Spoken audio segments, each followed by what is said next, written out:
I don't know.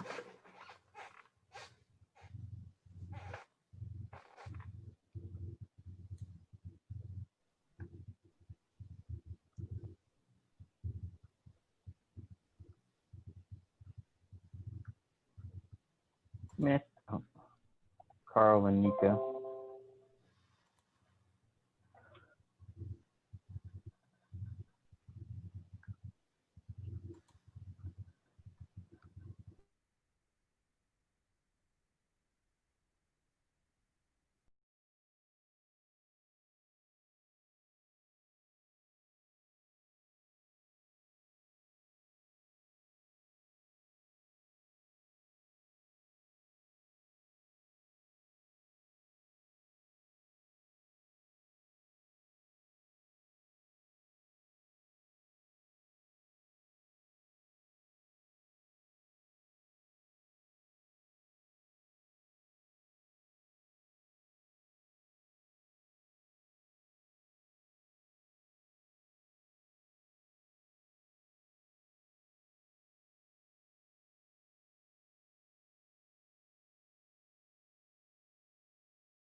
And Martha, I'm going to start recording.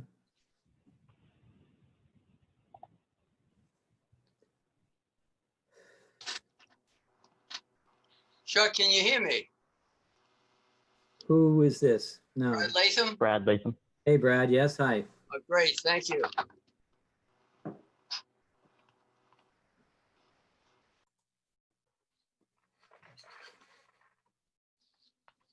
Okay.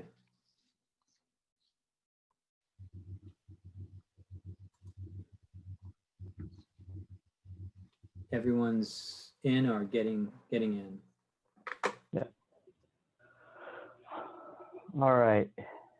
Thank you for your patience. It's a little past 7 now. We'll begin the September 23rd conservation meeting. I apologize for all those that are coming from our last meeting. We had some technical difficulties, so we're condensing 2 meetings into one, so there'll be a lot on the agenda. But I think we should be able to get through it tonight.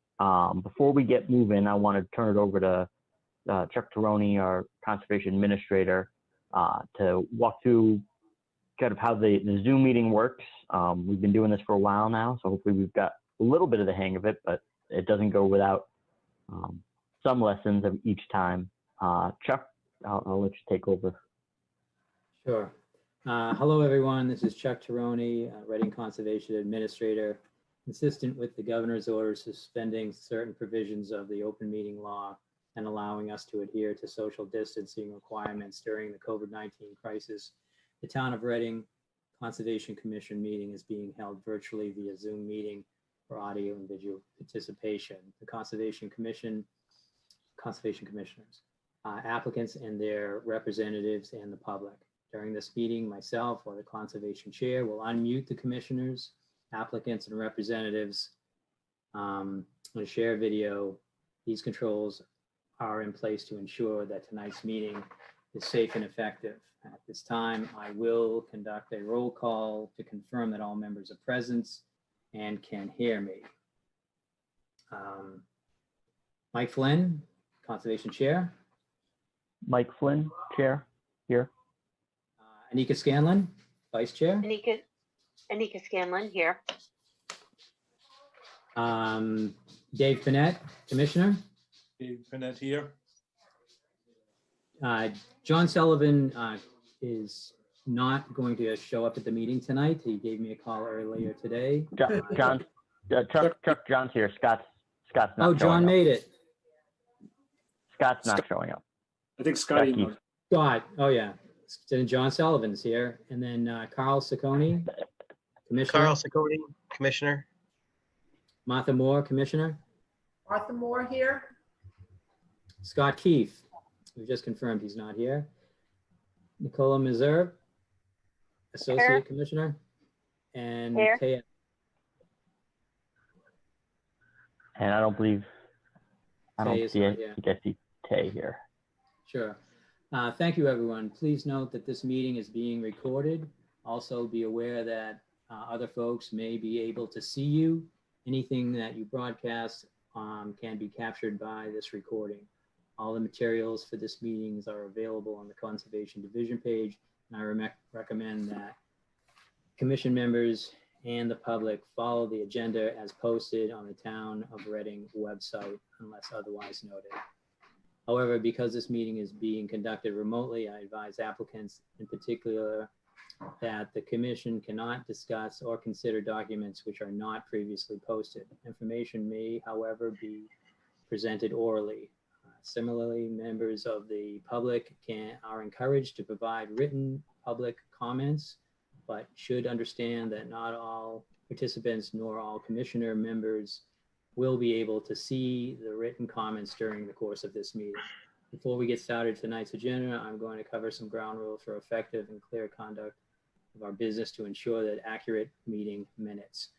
For any response, please wait until the chair or the conservation administrator yields the floor to you and state your name before speaking.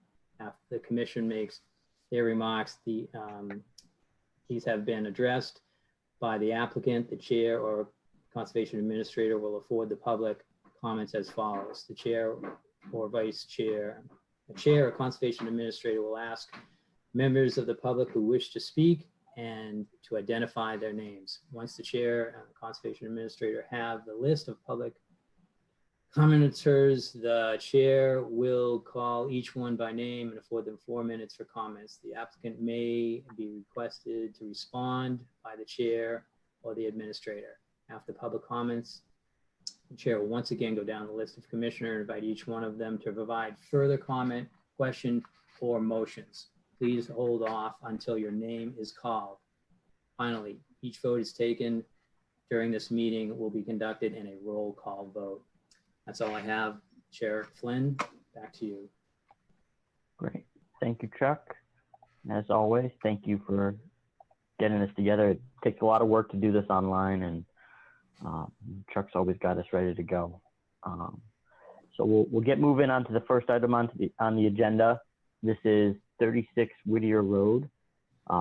We'll open a public hearing on the notice of intent filed by Brendan and Christy Boyson and Duval under the Massachusetts Wetland Protection Act, Chapter 131, Section 40, and the Reading Wetland Protection Bylaw, Section 7.1.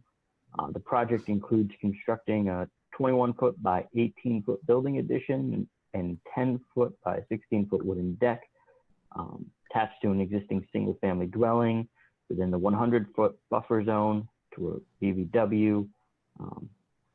As we've talked about, the application and the documents are available on the Conservation Division webpage. The way we're going to start the meeting is we'll let the applicant present the project.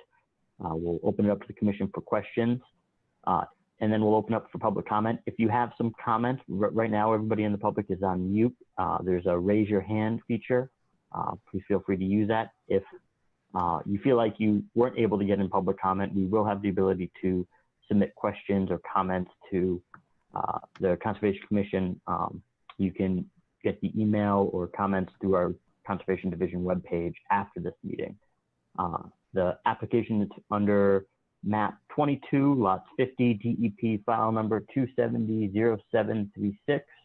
I'm going to introduce the commission members one more time and just be aware this will be the order that we go in when we make our voting. So Michael Flynn, Chair.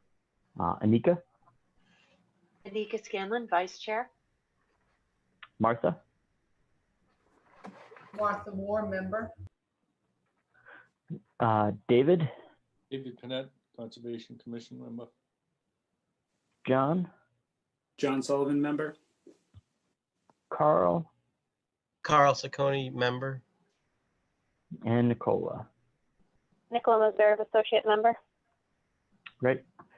All right. With that, I'll turn it over to the applicant. I believe John Barrows is here to present for the applicant. Good evening. John, before you get started, do we have we opened a video for everybody who's involved here? Are we missing anyone? I know I did get a text from Brandon, that he is here. and that's all? Okay, just wanted to make sure. Okay. My name is John Barrows. I'm the engineer representing Brendan and Christy, the owners of 36 Whittier Road. They are proposing to construct a addition off the rear of their existing home. I don't know if you can bring up the plan. There you go. Thanks, Chuck. And it's a 18 by 21 addition, which is about 378 square feet.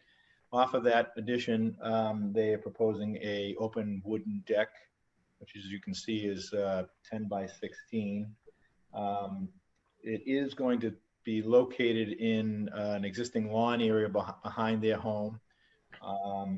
The addition, the closest point to the wetland for the addition would be 43.6 feet, and the new wooden deck would be at its closest point 35.6 feet. We are proposing to also include a subsurface stormwater recharge system that will take the gutters, the drainage from the roof drainage from the proposed addition. That is going to be a typical HDP arch chamber system in stone. As you can see, that's kind of off the rear right corner of the addition. We are proposing to put straw wattles around the perimeter of the work area.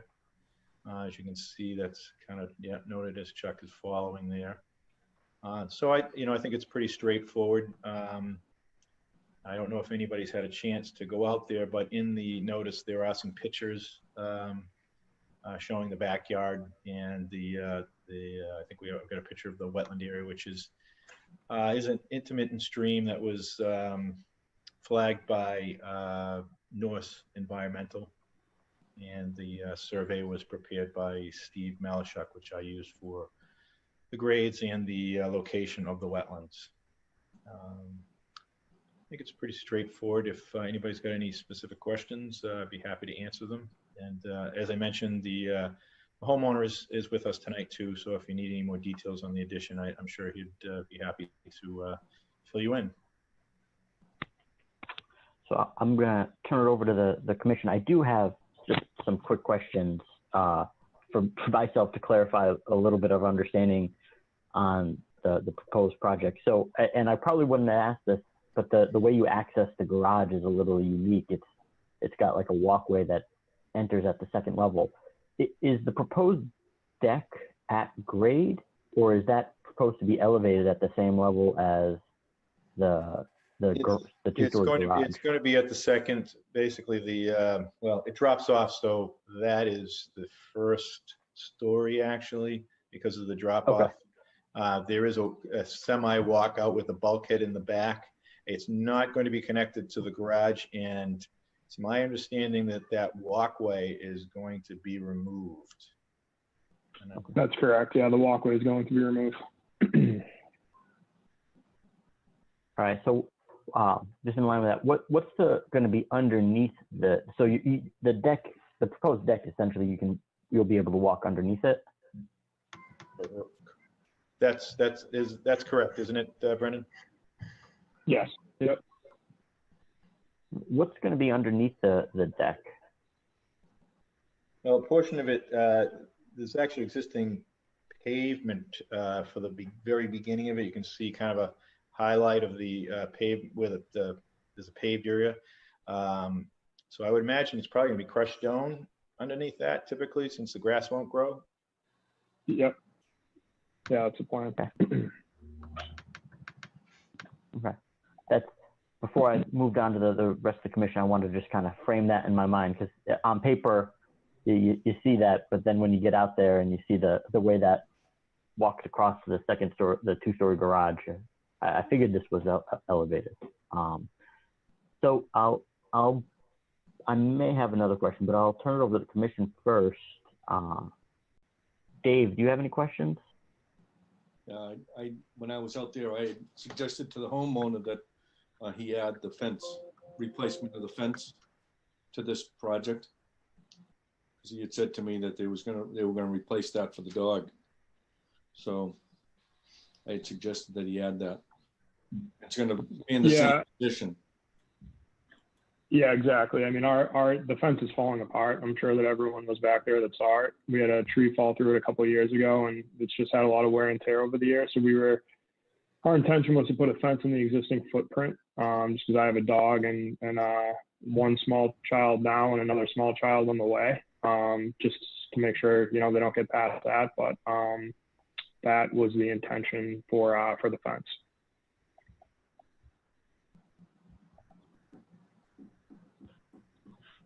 So just wondering, do you want to include the fence as part of this permit? Some sort of replacement? Could I do that just within the existing footprint of where the fence is now? Is that how I would do it? Yeah. Or if you're just removing the existing fence and putting a new one, just replacing it. Correct. Just replacing it. Yeah, we just allow that. That's we can mention it in the permit, but which I will. But if you gave the conservation office a call, we would just say that that's it. You can go ahead and do that. Yeah, we're not going any further back or anything like that. It would just go in the existing footprint of where it's at now. Okay. So it is depicted on the plan, so you can follow that. Yeah. Okay. Anika, do you have any questions? Thank you, Mike. Yes, I do. I have a couple questions. So just to reiterate, it sounded like the deck was a first floor deck with stone, crushed stone underneath. Go ahead and clarify that. But my question was, what were going to be the footings? Were they going to be, what were going to be the footings for that? Brendan, I don't know if you have any actual drawn plans on that, but I assume it would be, your typical sonnet tube concrete footings. Yeah, that's what I would assume too. We don't have the drawn plans yet because obviously we wanted to get through this step first just to make sure everything got the green light. But yeah, I think that would be a good assumption. Okay. Another question I had was for the house addition, is there going to be any sort of walkout off the back of that? Not off the very back, off the side, like off like the left side of it, there will be a walkout onto the deck, but not off the very back. No, there won't be a door going off the very back of the addition. Okay. And I had a question. I'm sorry, go ahead. there's an existing bulkhead that gets them into the basement. Okay.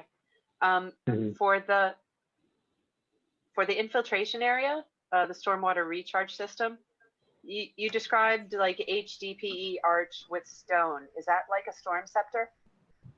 No, a storm scepter is a water quality unit that's used for. Oh, right. Right, for catch basins and stuff like that. Exactly. But so you're talking about.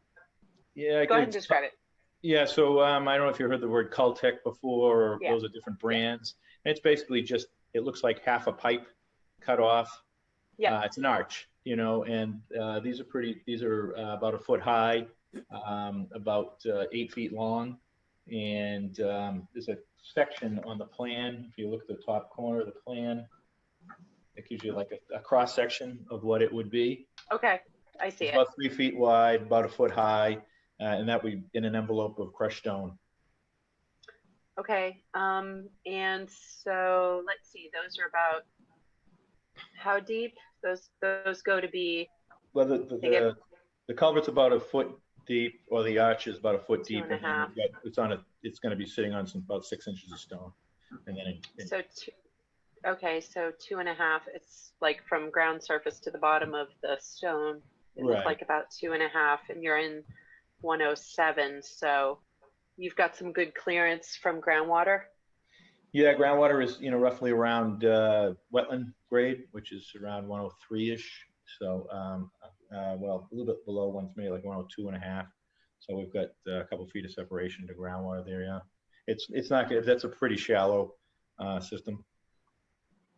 Okay, and for this project, is for the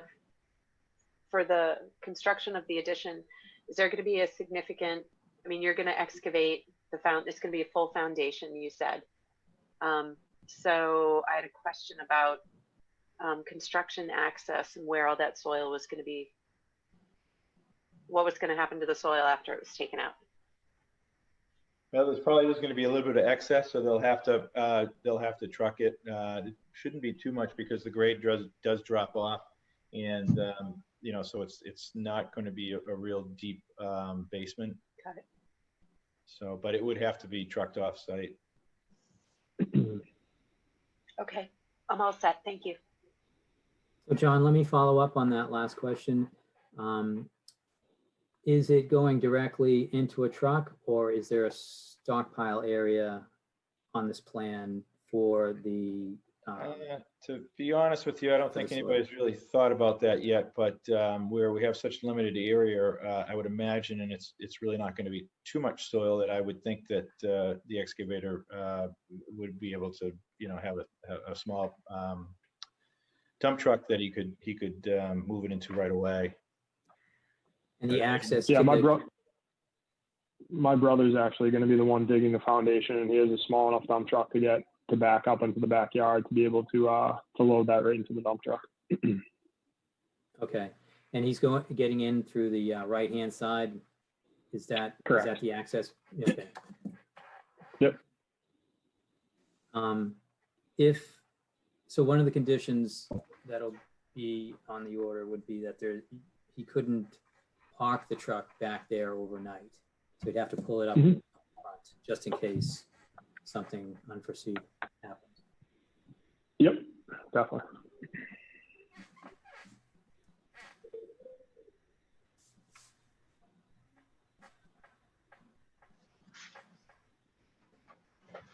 Mike, you want to go through the rest of the commissioners? Oops, we got Mike. Sorry, that's why.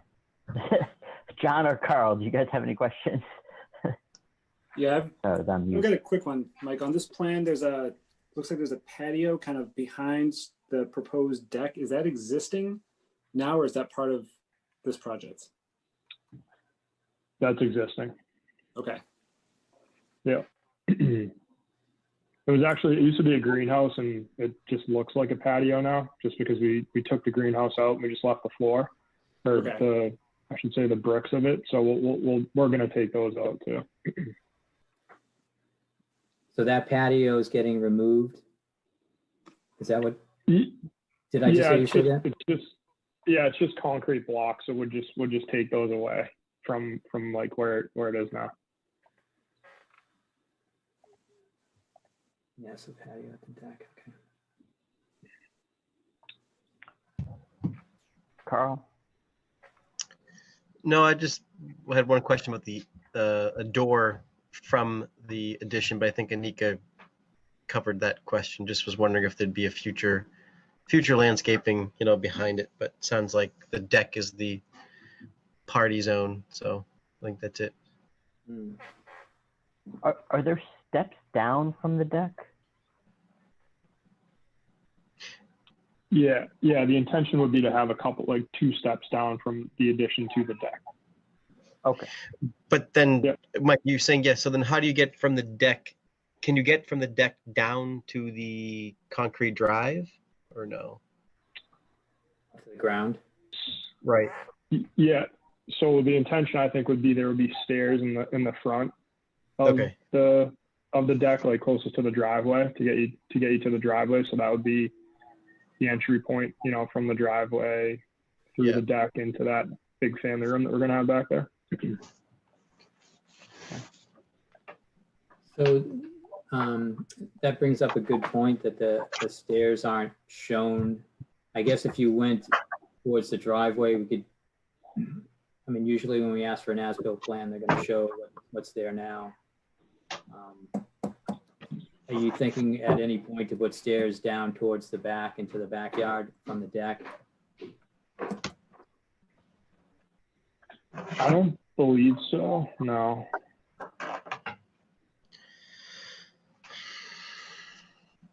You're Right. just trying to, yeah. Go ahead, Carl. You say is the intention for just to have lawn back there for some room to kind of play, versus having a staircase or structure down there off of the addition. But Not positive on that yet. So, I mean, anything that's outside of the structure would be seated, would be lawn, right? Yeah. okay. Nicola or Martha? I had a question about the access for the dump truck to get into the backyard. It looks like you're gonna have to take the fence down and the 2 shrubberies that are in front of the fence to the right of the house. Are you planning to put the shrubberies back in or just put the fence back? And I don't know if we have a shrubbery policy the way we have a tree policy. If we had to put the shrubs back, we'd put the shrubs back. But if would probably just wind up putting the fence back if we were able to do that instead. Yeah, our tree policy is not written to talk about trees, but talk about shrubs, but it is growing within the 100-foot buffer zone. So you have, I mean, Martha, you could ask to have them replanted, saved and replanted, or relocated, or something like that. I don't know what they are. Usually ornamental ones, we don't ask anything. It looked like a couple of U's to me, and they're pretty big, and there's not a lot of room between them, which is why I thought they're really going to have to take them out to get any trucks through.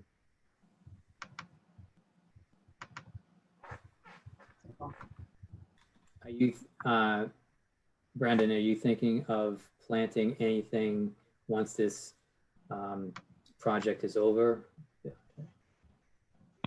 within that To be honest 100-foot buffer zone? To be honest with you, we haven't even gotten that far as the landscaping goes yet. I mean, I think right now the intention would just be to get some seed and grass down there, and just get the grass growing nicely, because the yard's going to be ripped up pretty significantly. Maybe in the the distant future, but nothing in the short term.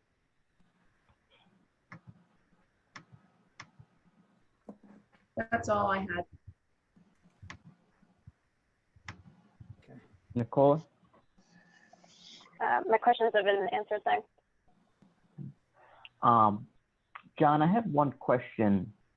Could you explain, and you can kind of see it on the screen here, could you explain what you did to calculate the design volume here? I get the 378 square feet. That's the 21 by 18. But I was trying to follow along with what the 0.6 inches. Yeah, so I followed DEP's requirement for recharge, annual replacement of recharge, just as a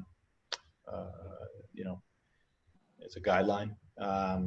So DEP requires this is mapped as A soils, which is is a well-drained soil. So they require 0.6 inches over the impervious surface, and then the square foot, the volume of the chambers is equivalent to that. And they require you to do it statically, so that basically the volume that you provide, you don't take any credit for what's actually getting into the ground. You just have to show that it's going to drain within 72 hours. So that's that drawdown time based on the bottom footprint of the recharge area. So I use the A soil 0.6 inches of rainfall design. What's the 12 inch? The 12 inches. It's 0.6. So to get to feet, that's the conversion from 0.6 inches to feet. So then you have cubic feet. Oh, because we're doing cubic feet. Got it. Yeah. That's good enough. All right. I think that was all I had left. I think otherwise most of the questions have been answered. I think we, Chuck. Well, Chuck, I'll bring it to you. Do you have anything? I was just going to note that I'd like to have the recharge area fenced off so it's not compacted, but ask John if that is warranted since they're going to excavate anyways. Yeah, I typically make notes of that, so that area shouldn't be disturbed. So if they, so it sounds like you agree. Yeah. Oh yeah, absolutely. The timing of it, a lot of times we work out with the contractor. Sometimes it makes sense to put it in before and then backfill it and don't connect it. Other times it makes sense to do it after the fact, after your foundation is done, as long as they don't tear into the subsoil that it's going to sit on, So that would be my only, recommendation to them, is that they don't get deep with the excavation in that area. I just, and after listening to this, the only question out there is if someone was going to make a motion, I just think that we need to address those two shrubs that are going to be removed, and just to find out if anyone has an opinion about that or not. So one way or another, we need to answer that question. Yeah, I guess I would just say, I think it'd be a good idea to have, if there were shrubs taken down, replaced. I think the just knowing what that side lawn looks like, it's a pretty decent slope. I think some coverage will help, just again, create some buffer. It's all within the 100, just help create a little bit of separation.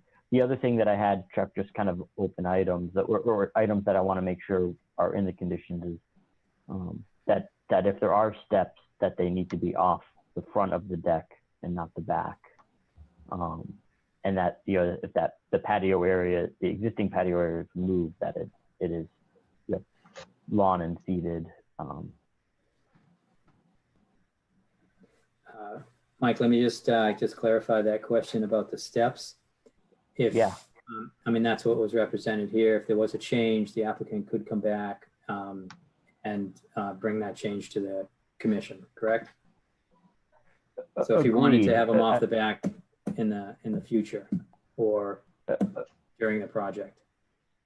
I agree. I think the applicant said pretty clearly that they're coming off front. I think what I wanted to just make sure is, somebody picking up this plan a year from now when an order of conditions is completed isn't necessarily going to see that that's the case. Okay. I'll have that in the order.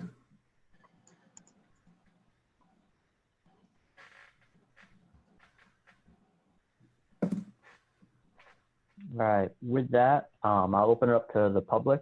If there's any comments, please indicate with the raise your hand feature.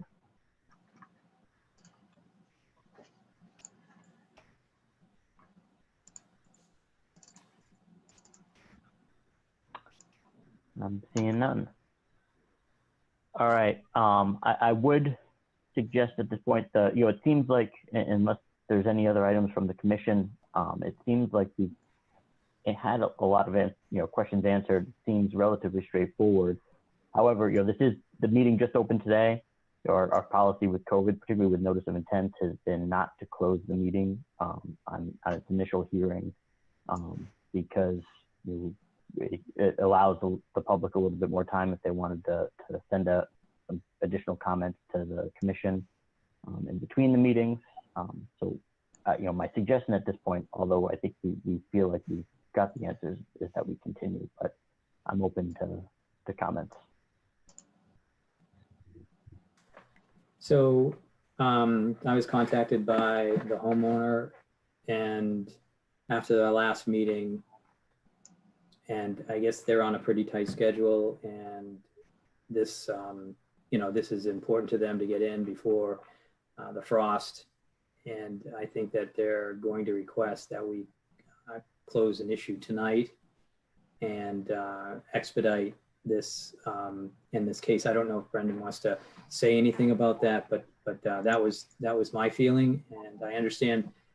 I think the holding it open for 2 meetings, it's been on the agenda for 2 meetings. At this point, we just didn't really have a public meeting, but it's up to the commission. I just wanted to bring that up, and so it was clear, and I represented what I heard from the applicant.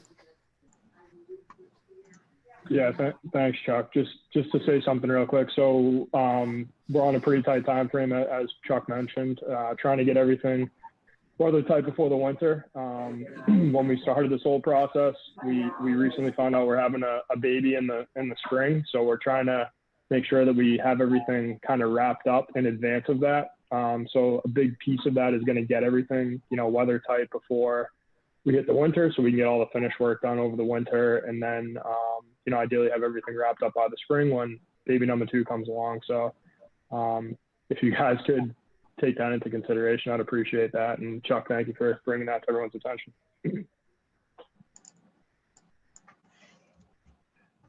Go ahead, Anika. In my opinion, the plans and the application that was submitted is pretty complete, and I don't see, with the questions clarifying a couple of things, I don't see, any reason to continue this for additional submittals. So I wouldn't be opposed to, closing it. But that's my opinion. If other people have other opinions, they can speak up. No, I second that. Yep, I'm like-minded with Anika. I'm also in favor of closing this, seeing that it was supposed to be on the last agenda, and which in that meeting didn't happen.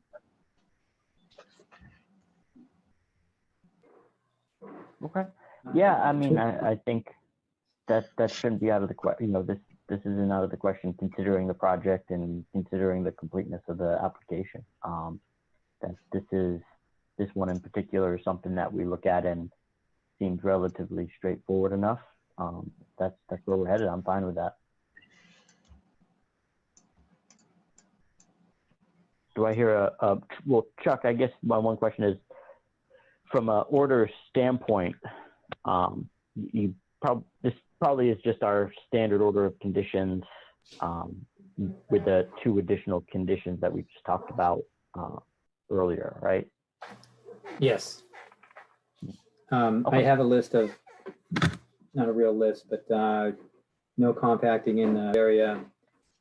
You'd like to have plants replace those that are taken down, and the steps are to be shown off the front of the building. The rest would be pretty standard, and those plants, the order of condition goes for 3 years.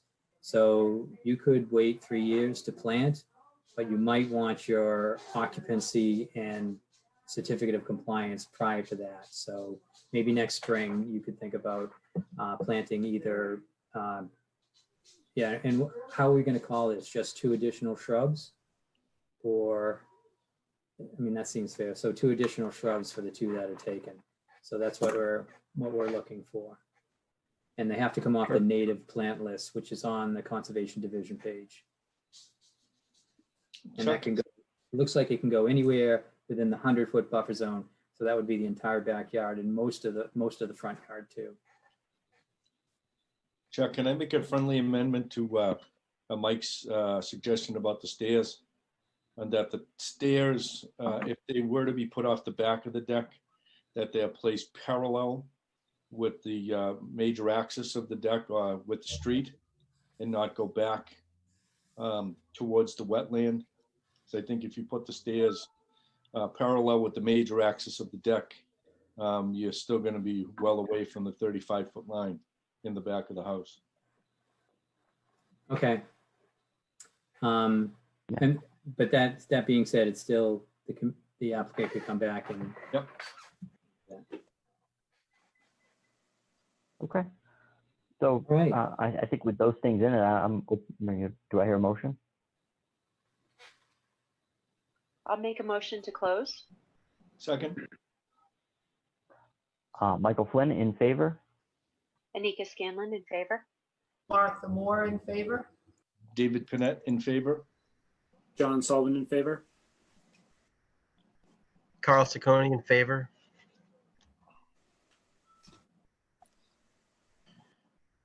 Is that everybody? I lost track. Yes. All right. The meeting's closed. We can talk amongst ourselves, but it seems like we've got a consensus if there's a motion. I make a motion to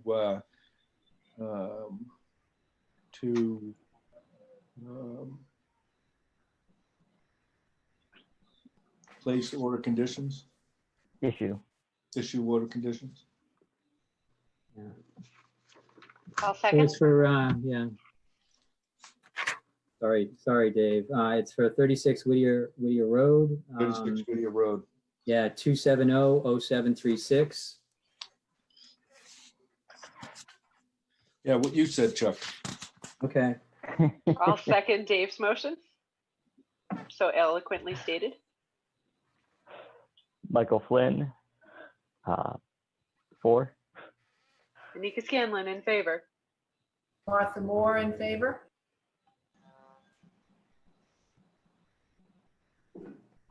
Did Dave?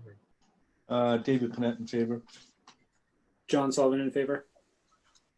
Carl Ciccone in favor. All right. Thank you very much, John, Brendan.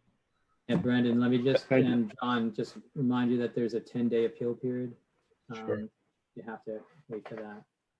Great. Well, thank you very much for your time tonight. Thank you, everyone. Thank you.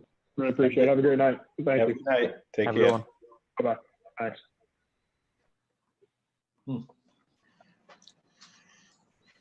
Okay, we'll move right along to 118 Belmont.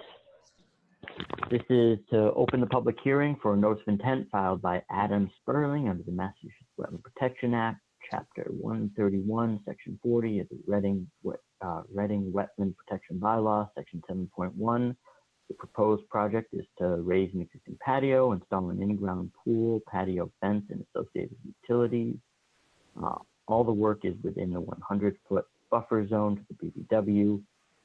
As we talked about before, the applications can be observed on the Conservation Division webpage under current project.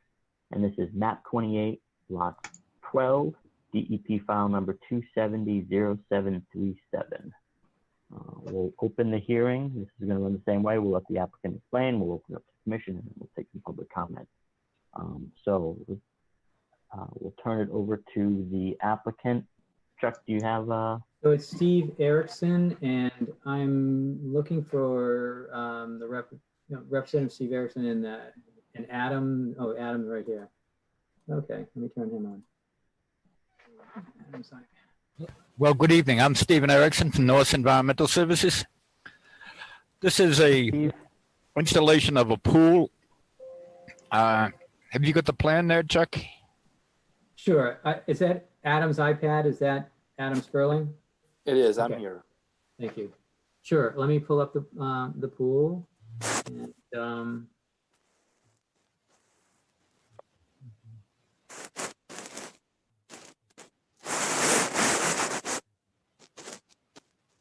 see if this is it. Yeah. There you go. So we've managed to push the pool as far away from the wetland area as possible. The wetland is in the back. You can see that as 1A through 5A, the wetland flags. We're outside the 25-foot, outside the 35-foot buffer zone. It's a pretty simple pool project. The pool is going to be a 32 by 15, going pretty much beside the house. And we'll be putting a patio back. A lot of that is impervious area already. So there isn't a significant change. We will be using erosion controls, silt fence or straw wattles. And of course, we have to install a fence for the pool as well.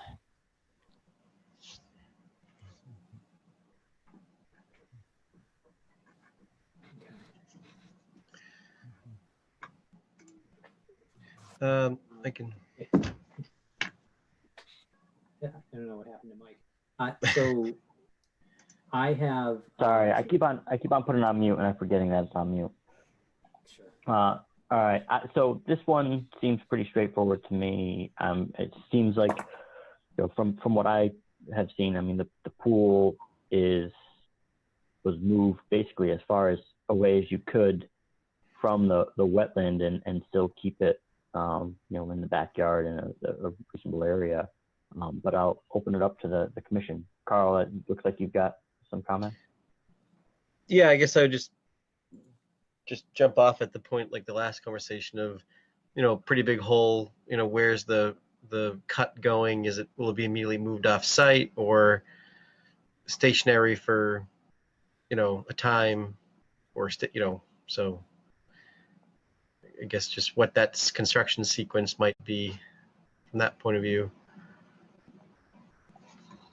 I'm not sure I understand the question. When you dig the earth out for the pool, where does the earth go? It's got to go toward the front. We don't really have a hell of a lot of room in the back, but the erosion controls are blocking off that. It's tough to get around to the back of the property, so we'd have a truck coming in through the front, excavate it out, load the truck, and move it out of there. Okay.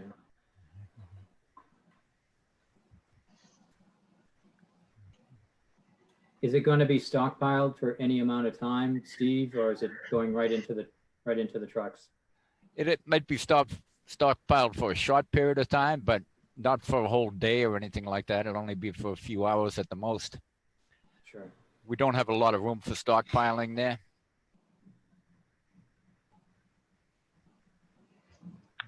Yeah, I was surprised when I went out there. It seems like you've got much more space next to the house and room to get back there next to the house than maybe you actually do.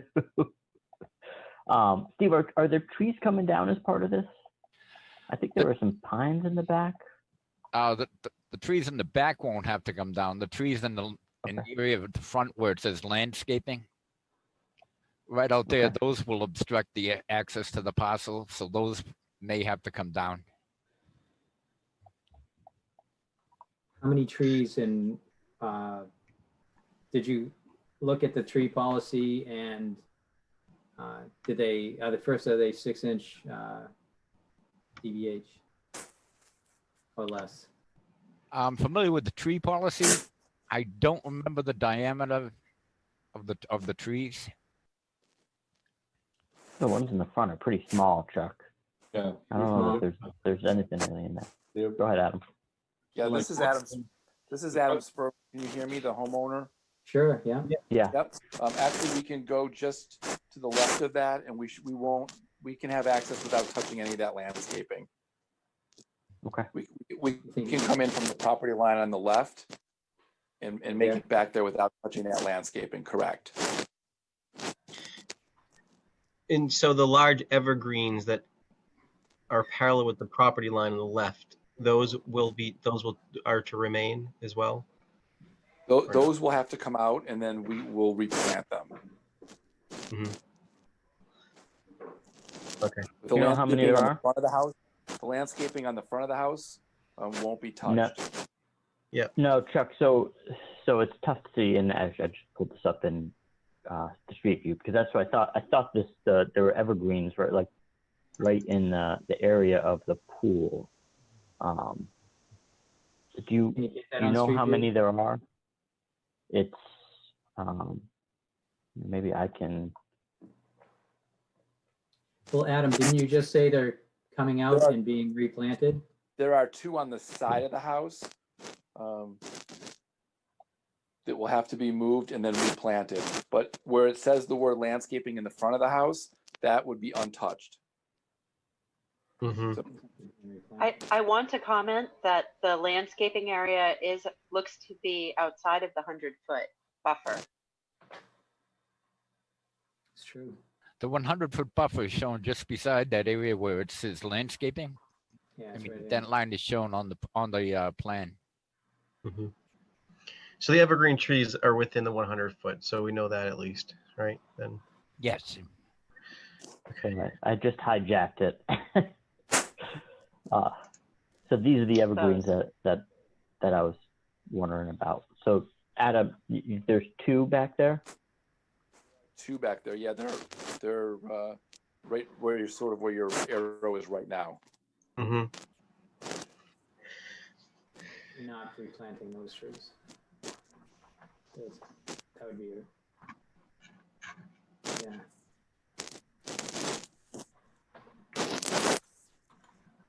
That's an old picture. Those trees are not there. Oh, these ones right here.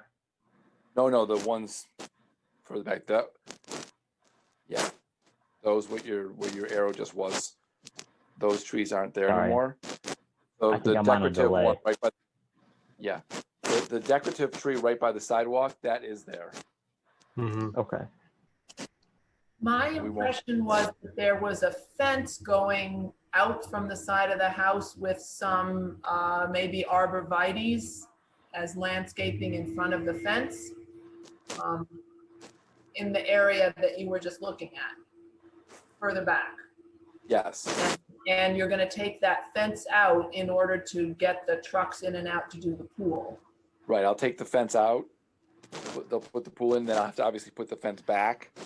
And then I will replant the two shrubs that are there, the two arborvitaes that are there. And so these taller pines that are showing up on the street view have since disappeared. They're not currently there. Correct.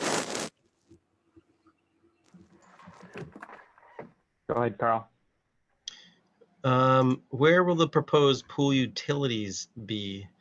And if so, is there trenching from where? Or is it coming in from the basement of the house or? Yeah, it would be coming from the basement of the house. The plumbing and wiring, the house is right beside it, so it's not really a problem getting to it or accessing it. Yeah. And the, you know, the pump and everything else would be set up on the concrete where it's a firm base. So just a slab on grade and then utilities on there, right? Yes. Yep.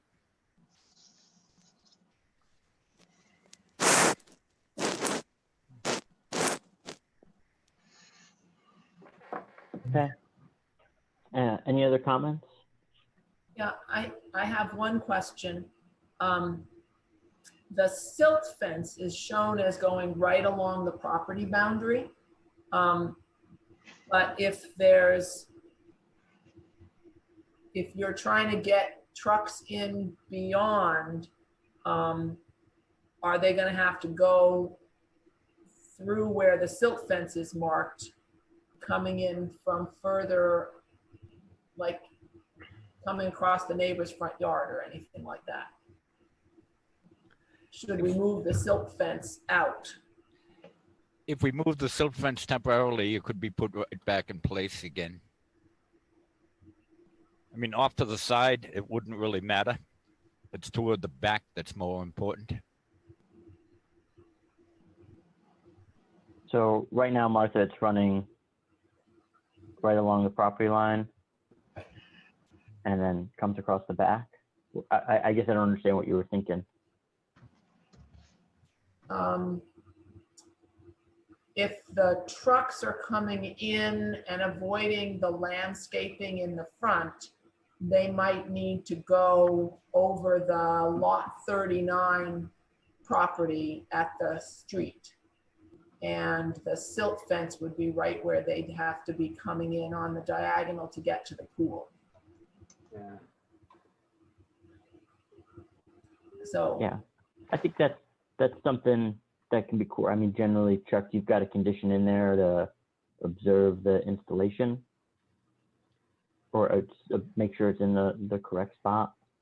Yeah, that's correct. I mean, I would even, if this applicant didn't want to put in that much silt fence, that I don't see the need for it to run to the street.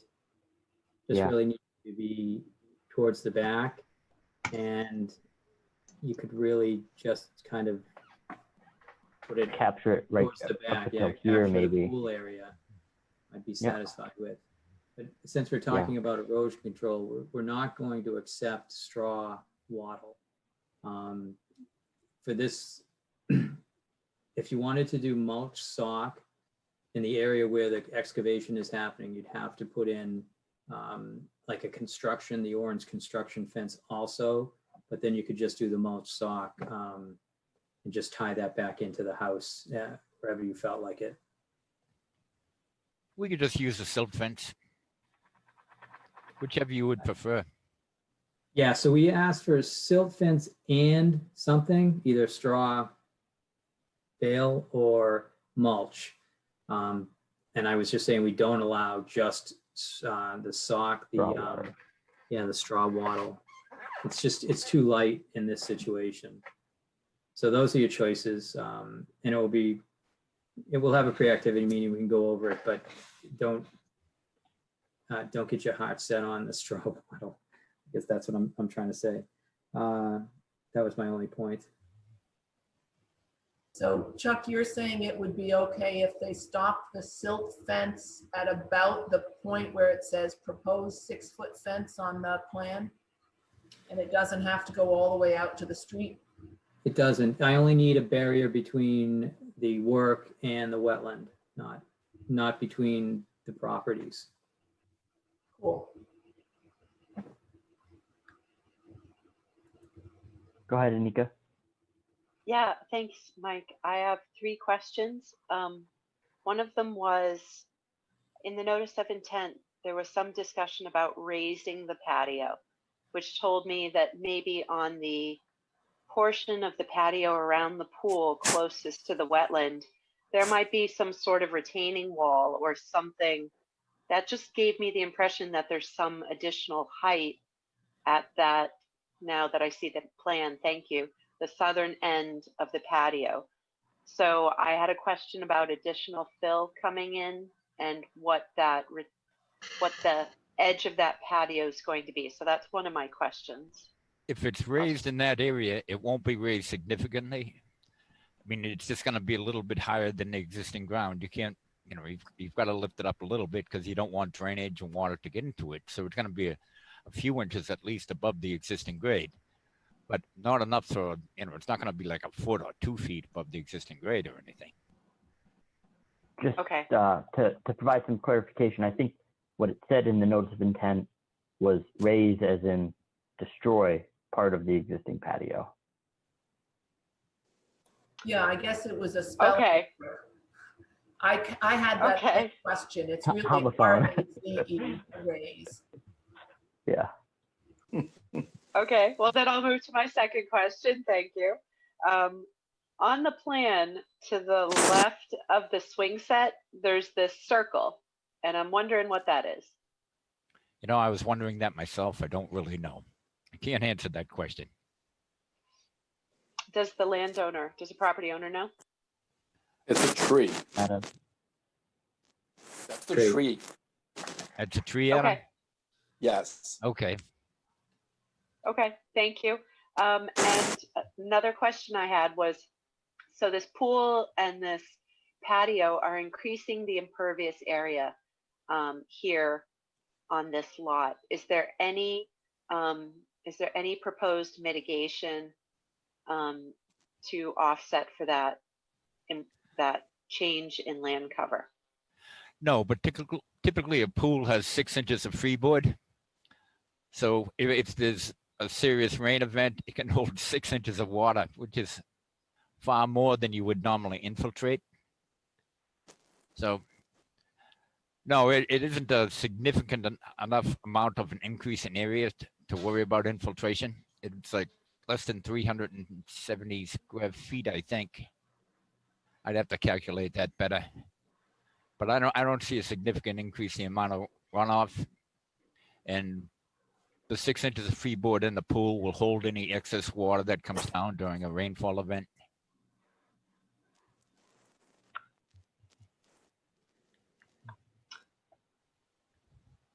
Anika, the one thing I would also point out, because I had thought of that too, just with the patio areas, not necessarily the pool. But in going back to the first question, I think it's about, I think I had calculated like 200 and maybe you guys can confirm, but 200 or 250, 100 square feet of patio, existing patio that's getting removed in the area of the pool. And I think that's the raising of the patio. Raising with a Z. Oh, okay. Okay, I understand. But maybe you guys could confirm that for me. Well, we don't want it at the same grade as a patio. You have to lift up a little bit so that you don't get drainage going from the patio and everything else into the pool.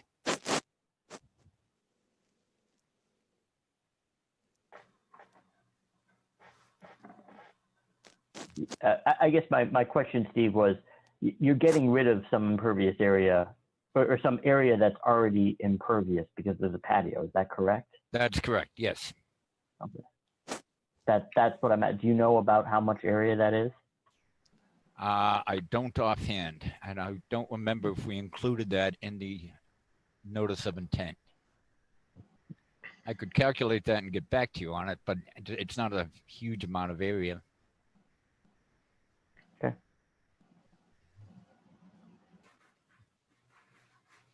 Yeah, I'm open to thought that I guess that was what I had seen when I was looking at this, was that there wasn't that much of a net increase really relative to what we're talking about, and we usually don't count that pool area. So Yeah, this is Adam. This is the homeowner. I think that more than half the pool area is going to be over what is currently the patio. Yeah, just a quick calculation looking at the plan. It's about 416 square feet of increased pervious area, but that's a quick number. It's not 100% accurate, but that's not a lot of area.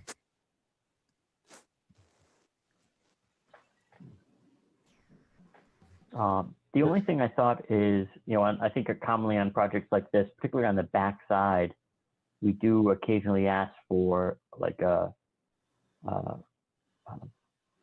drip, a trench drain or something, just or a gravel line or something. Is that something that would make sense on the back side of that proposed? I'm looking at the proposed patio, 200 plus or minus square feet. Is having some sort of something where it could run off into gravel in there. Does that make sense? I don't see it adding a great amount of environmental benefit. I mean, we could do it if you insisted on it, but I don't see it as being a major contribution. Well, it would help it infiltrate, right, Steve, rather than just shedding off right into the. It would increase the infiltration. The it would increase the infiltration slightly. No question about it.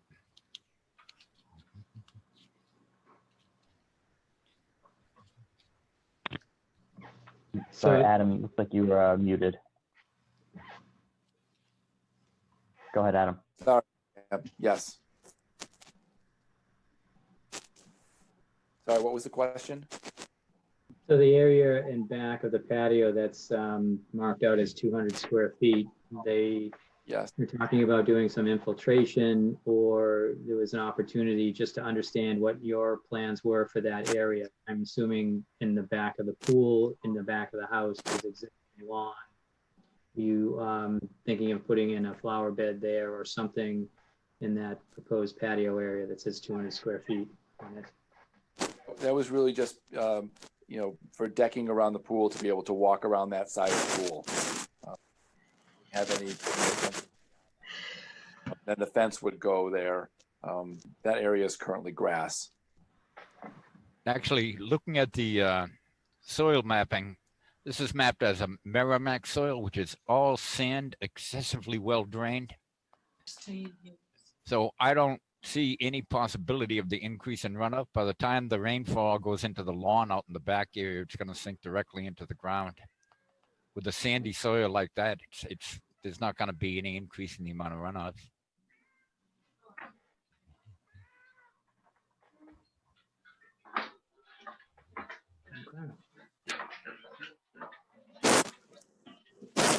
Yeah, I think, my take would be having something just as a separation. It would still be a good idea, Steve. Even if it's just a small.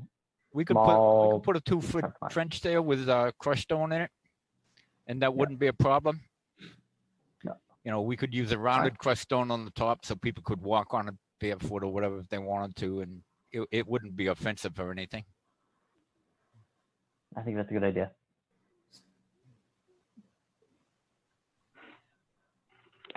All right. Are there any other comments or questions?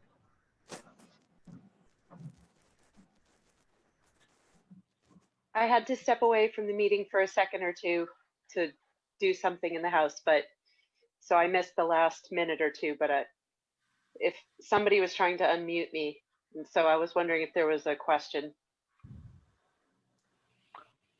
No, I don't think there was a question. Steve or Adam, I have a question for just understanding when this project may start. Will you wait till next spring, or is it something that you're trying to schedule sooner? So this is Adam. I certainly would love to get them to start this fall, before the winter sets in. They certainly won't be able to finish, but it would certainly ensure that they would be able to finish in time for us to start swimming at the end of next May, which would be terrific. So I would love to get at least the first part of it done before the frost sets in.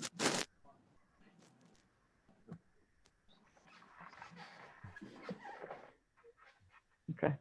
So, I mean, I think before I bring that next point up, I guess if there's no other comments, Chuck, is that all you have left? Yes.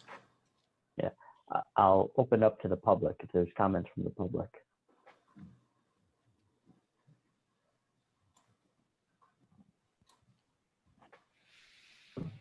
All right, so I'm not seeing any, I think, I think this opens up a similar discussion to the last one. I think this project is probably more straightforward than the last one I saw.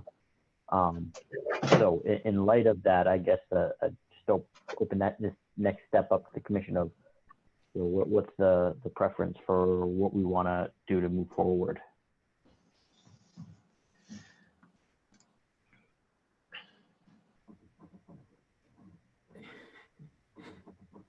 Don't everybody sign up at once. No, I was just wondering, maybe if you asked for a motion, they would. Yeah. Do I hear a motion, I guess? Thank you, Chuck. I guess the question is, do I hear a motion? Make a motion. I'll make a motion. Oh, go ahead. Make a motion. I'll second. 118 Belmont Street. Very eager. Dave, I didn't hear what you said. I'm sorry. Said make a motion to close 118 Belmont Street. I don't have a VEP file number on the 0737. 0737. 70-0737. I will second that. I'm in favor. Michael Flynn in favor. Anika Scanlon in favor. Martha Moore in favor. David Panett in favor. Don Sullivan in favor. Carl Sacconi in favor. All right. So the meeting's closed, and this brings up, I think we're on the same page. I think it'd be suggesting to issue. Do I hear a motion? So that's kind of why I was bringing up the timing. We're really getting stacked on this. I think even if you ask to issue, it's not probably going to have to bring this around to be signed by the commission members. And so I don't think this will be ready next week. In other words, it'll probably be the following week anyways. And that's why I was asking the applicant what his timing was. And so maybe Steve or Adam could let me know if the next meeting would be okay to start or to process this. And I guess one of the things I didn't think about was the 10-day appeal period. It would be nice to have that out of the way too. So I'm gonna throw it back to the chair, and maybe if you can figure out all those things, make kind of a motion or ask for a motion, and someone could take it on from there. And we have to have a motion to issue, Chuck, to start the 10-day period. Yes. Right. And so we have to motion to issue, and then when I issue the order of conditions, so that part's up to me. So I have 21 days to do it, and I guess I could start it in make sure that was accounted for during my time that I had to write this. So. Yeah, Chuck, I think. Go ahead, Anika. Excuse me, Chuck. Does that 21-day appeal? Does that 21-day limit on you? Is that affected by any of the governor's COVID extensions of? It is, but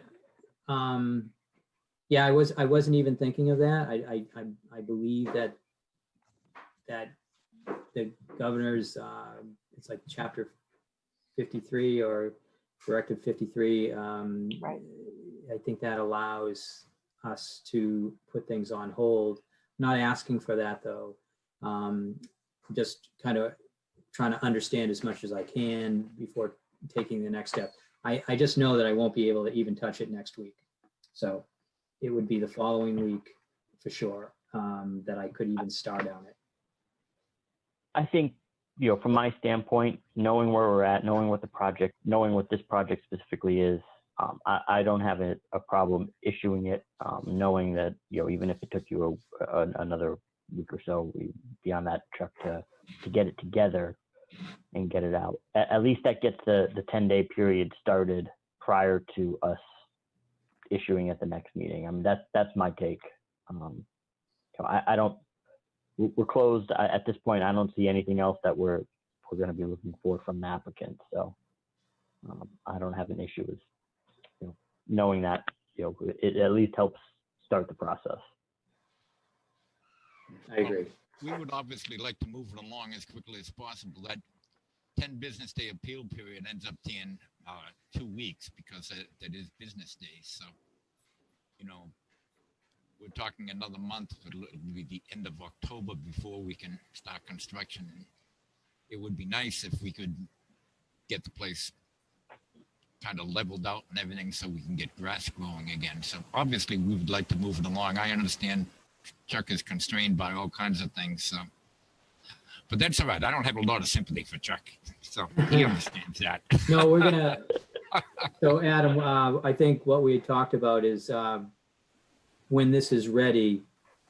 So yeah, we're gonna work the 10-day appeal into it. That would be helpful. Yeah, and see but there's 21 days to issue. And I think that what I'm hearing is the commission is okay with me using some of that because I have other things to do next week and I know that I won't get to this. Yes. Whenever you can, we appreciate it. I agree. Thank you, Stephen, for saying that. We appreciate whatever you can do. In that case, I'll make a motion to issue the order of conditions for notice of intent 270-0737. I'll second that motion.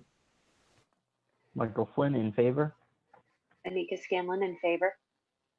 Martha Moore in favor. David Panett in favor. John Sullivan in favor. Carl Ciccone in favor. All right. Thank you, Adam. Thank you, Steve. Thank you, everyone. Commission. Thank you so much.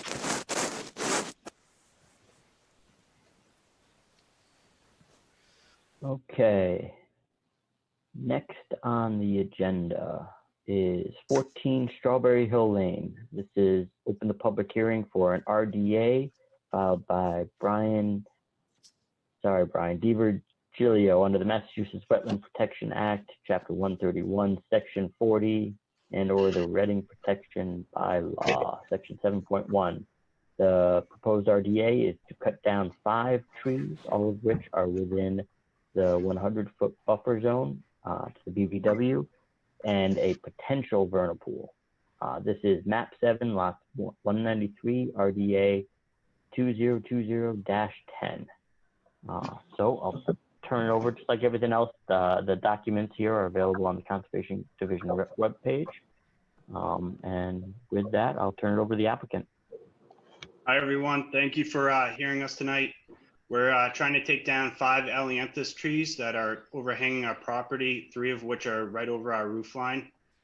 They've grown to be a point where it is familiar that has some history to it. The property next to nearby, and we've said it in the introduction, there is a potential vernal pool in the area. You can see kind of the area where it was. This was actually, it was a certified vernal pool at one point. So one of the things we looked at, it was, I think it's on the National Heritage like picture for vernal pools, but was decertified at one point as part of an original project, I think, with 14. So there is habitat that we want to make sure we're protecting there.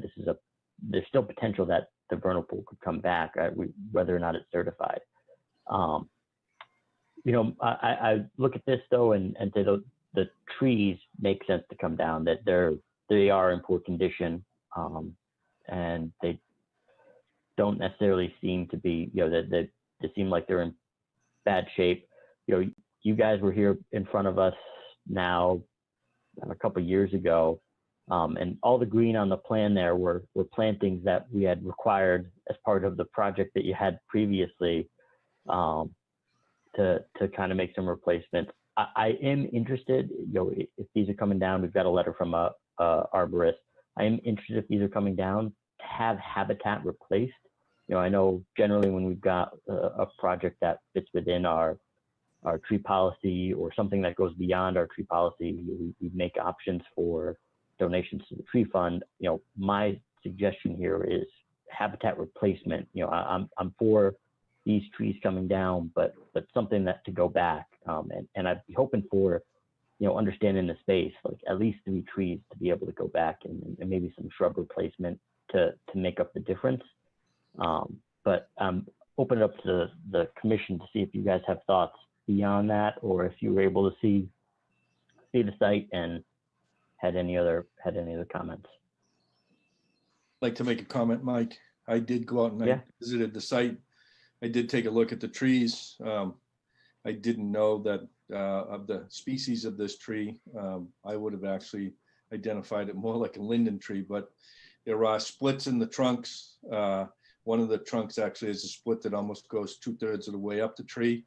But I actually, as far as replacement, I actually don't agree with you, Mike.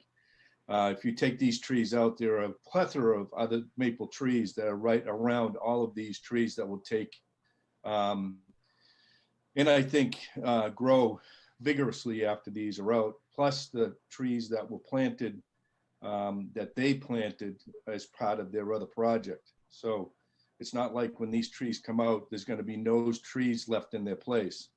There's a lot of small trees that are around these Allianthus trees currently that will then, I think, take off and grow to replace the Allianthus trees that would be taken out.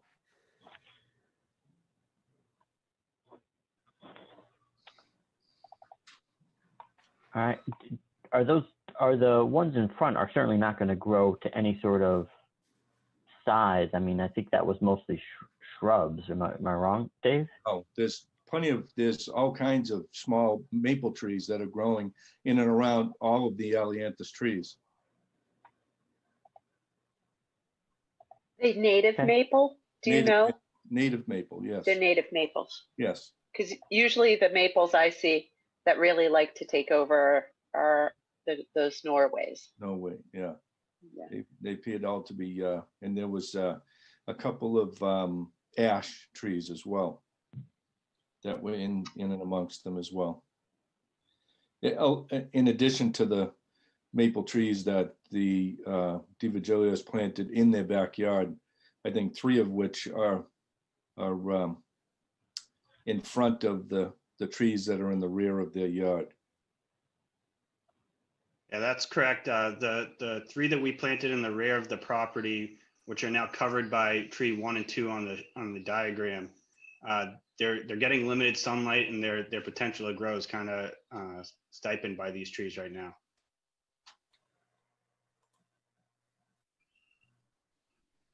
So sorry, those are maples over there?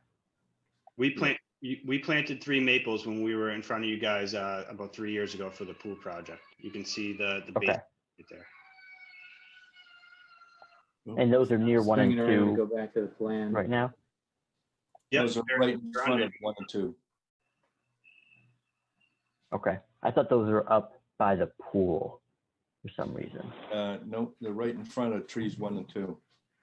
They're planted in the actually the lawnscape that's there. And there's other maple trees that are near trees 3, 4, and 5. Maple trees that are grown in and around those. And some of them are actually quite tall. They're kind of whippy trees at this point because they're somewhat spindly, but I think they'd take off if they were given a healthier canopy. Okay, so does anybody else have thoughts? I mean, yes, I have a question about. Sure. I didn't hear. Was it Ika? Go ahead, Chuck. I'll go after you. Number 1 and 2 in the letter from the arborist, it doesn't separate the trees. It just talks about 5 trees. And I was wondering, for those number 1 and 2 being further away from the house and further away from the pool, if we could just know a little bit more about them and what exactly is causing the issue with those 2 trees. And I did see the picture, and I'm sure there's an explanation. I'm just saying, can you state that in the meeting? Sure. So tree 1 and 2, they are in our backyard. They are overhanging the only grass area that we have in our yard, which again is where our dogs and the young child play. So it's kind of a safety concern where they are right now. In that storm that we had back in August, tree number 1 actually split. The top third of the tree fell right into the yard. Again, that area that our family uses for playing. And the trees are now at the point where they're so tall that they're starting to overhang into that area. So another windy day and they could be blowing over and falling apart just because of how weak these type of trees are.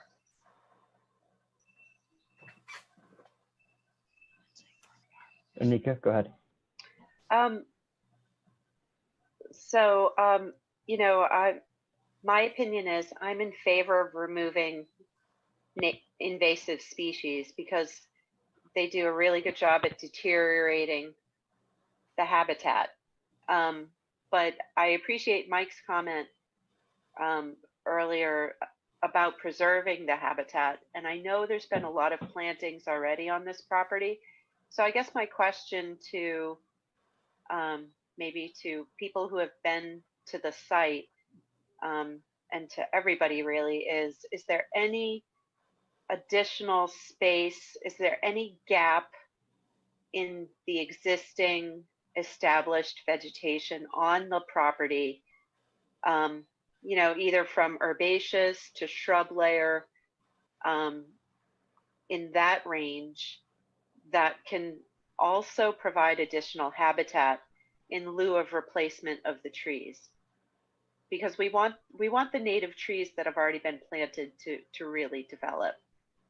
And if we want to develop the understory with maybe a ground cover or something, I mean, I don't know if anybody's been able to sort of evaluate the area and see if there's any gaps.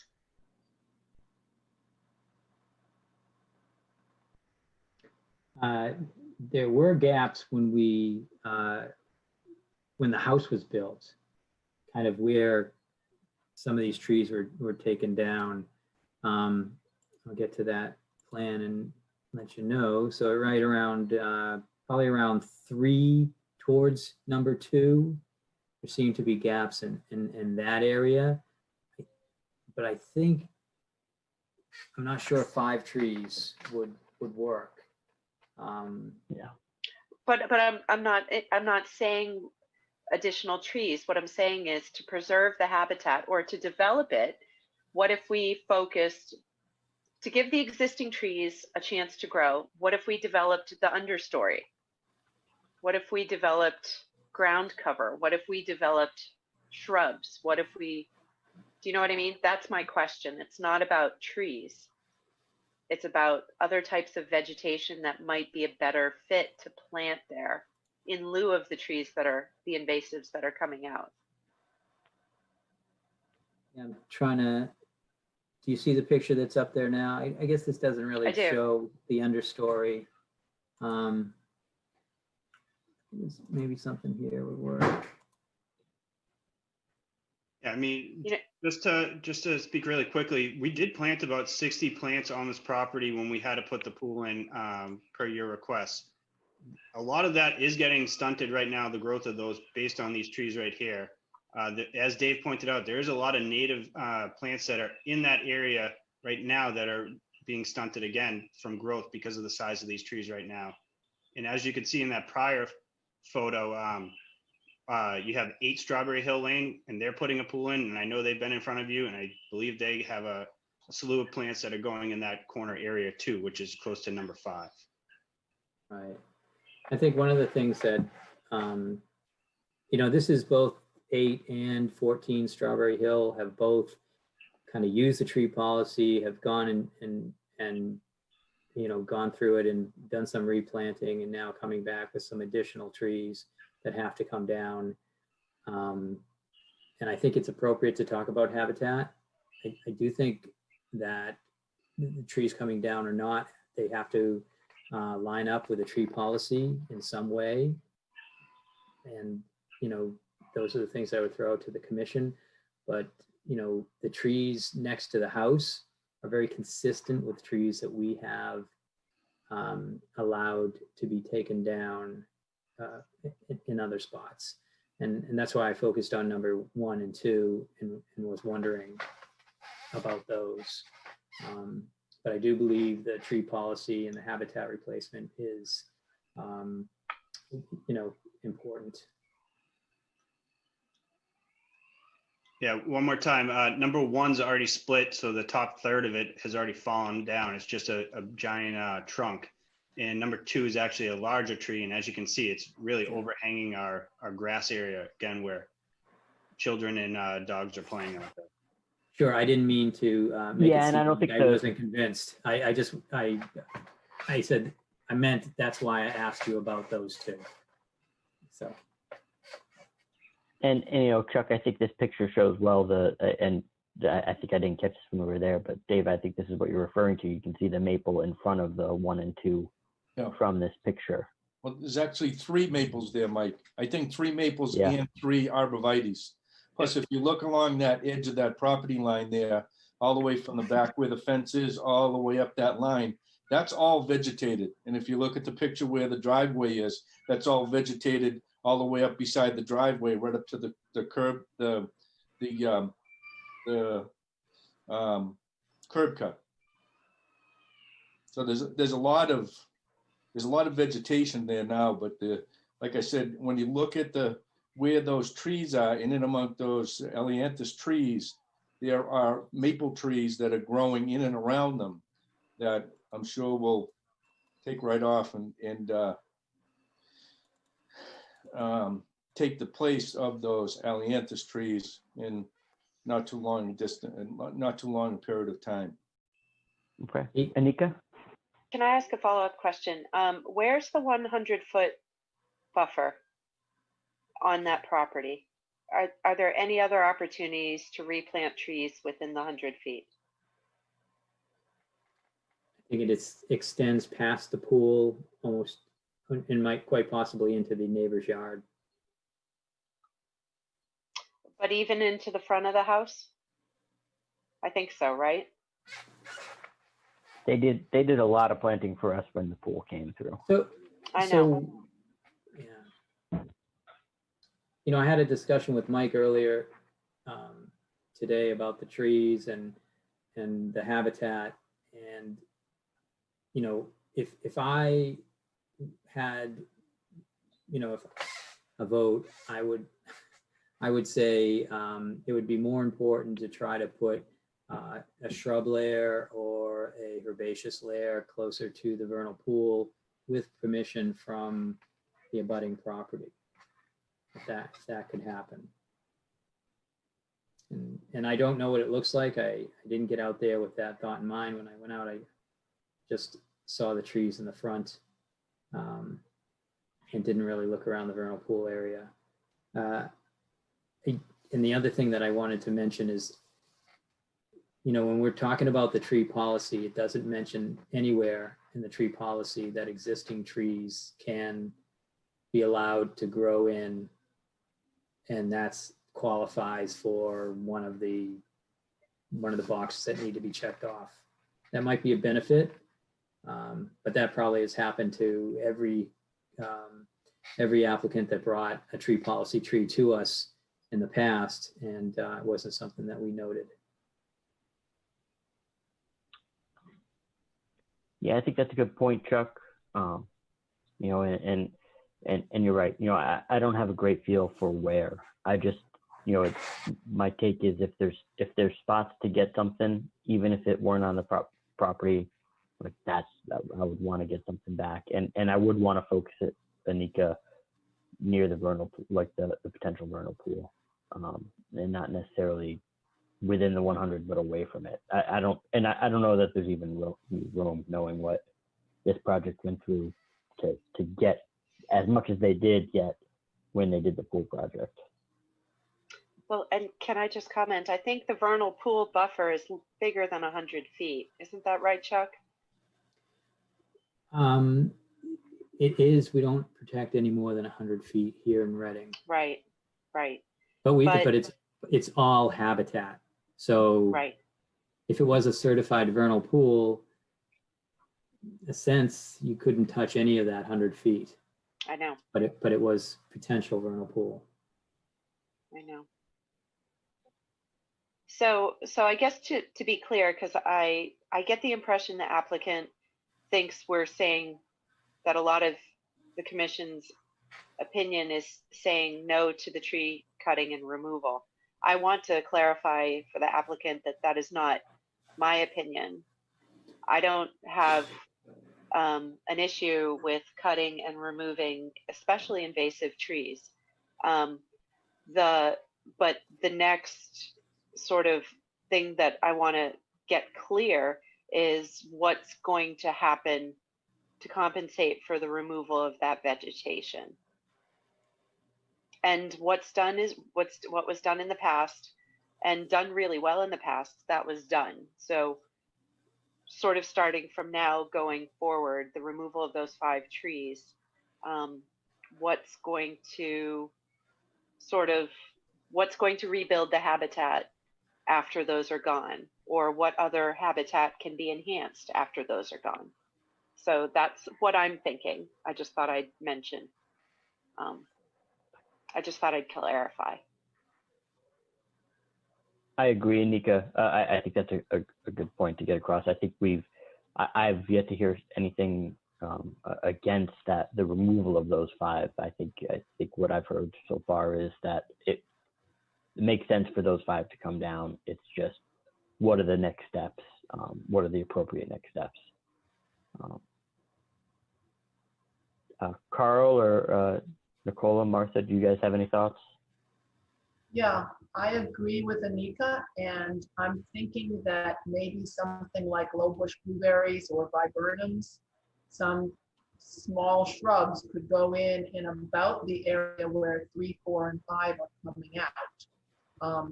That's more of a wilderness habitat kind of area, and could really take a few of those small shrubs, filling in where the trunks of those trees are currently planted or growing. So I like the idea of approving taking down these 5 trees, but asking for some replacement plantings, at least in that area of around 3, 4, 5, more or less. You see on this plan where it's like, again, I'm gonna have to say just below or to the east of 3, those green dots are high bush blueberries, and so are, I believe, so are the green dots to the east. So there's a lot out there, but I like your idea, but maybe something other than high bush blueberry. When I look at the picture of the trees, they look a lot like hydrangeas to me. If you go back to the picture where 3, 4, and 5 are showing. Yeah, Chuck, I don't know that the labels here are perfect, because I think that's what my issue with the maples is I think I looked at the maples on this, not necessarily the maples that are actually but were planted, of what made sense. So I don't know that this actually matches perfectly with what's actually out there. There are hydrangeas on the property. That's what you were seeing in the front. So these right here is what I was talking about, all this green dots. And then this says right here, I thought it said high bush something, somewhere on that. I thought I saw that. But maybe not. Get rid of this and go back to. Oh, yeah, planting legend down below has the hydrangeas, 15 of them. And winterberry and. Oops. Want to go back to that? Sorry, let me go back. Yeah, so in that photo, are those hydrangeas, are those a native species? Those are hydrangeas, yes. And those are native hydrangeas that were asked to be planted there in the previous. Yeah, everything that's in that plot plan is to a T what's planted here. That was given to the landscaper. I get it. I just want to bring up Dave's point again earlier that near 3, 4, and 5, there is a lot of other native trees that have been growing there, but they've been hindered to grow based on the size of these Elianthus. What we could actually potentially plant there is probably not much just based on what is already there. There's an extreme amount of ground cover right now. What we have planted on the property is, I don't see how you could plant anything else closer to where those hydrangeas are right now or anything like that.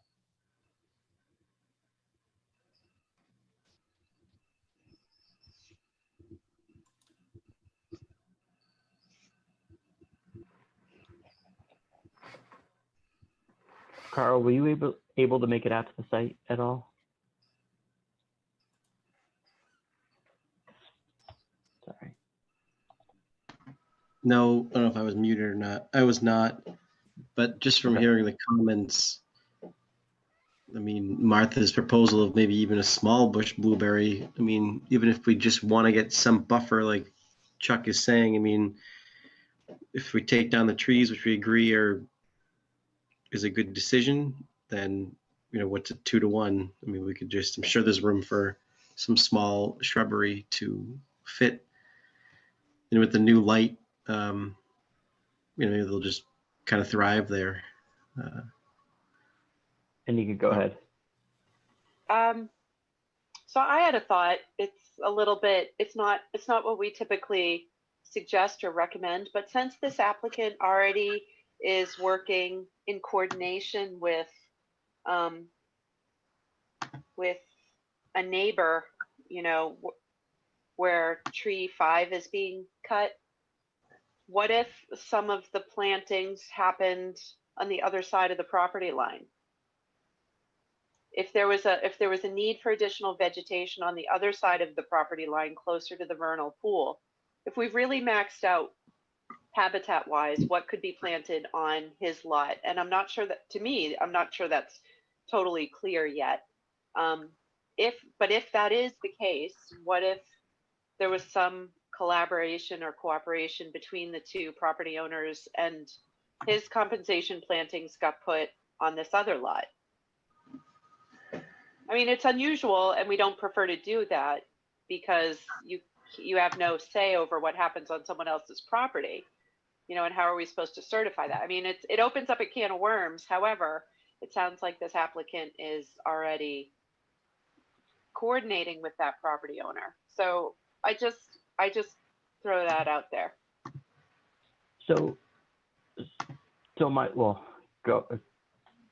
I guess one of my thoughts is, you know, I think at the end of the day, I want to make sure we're doing what makes sense. I feel like I'm hearing that, you know, that the intent would be to try to get some replacement close to the vernal pool if possible. I guess, you know, at this point, my suggestion would be, you know, I think, and Nikki, you said it earlier, is I think we've come to an agreement about what can happen, I guess, or what can happen with the 5 trees, which is they make sense to come down. I guess my proposal would be, we've done something similar in the past before where we've left the effort of the replacement a little bit open and asked, you know, the commission and Carl, I kind of put you because you know more about this than certainly me, of finding spots that make sense, you know, requesting that we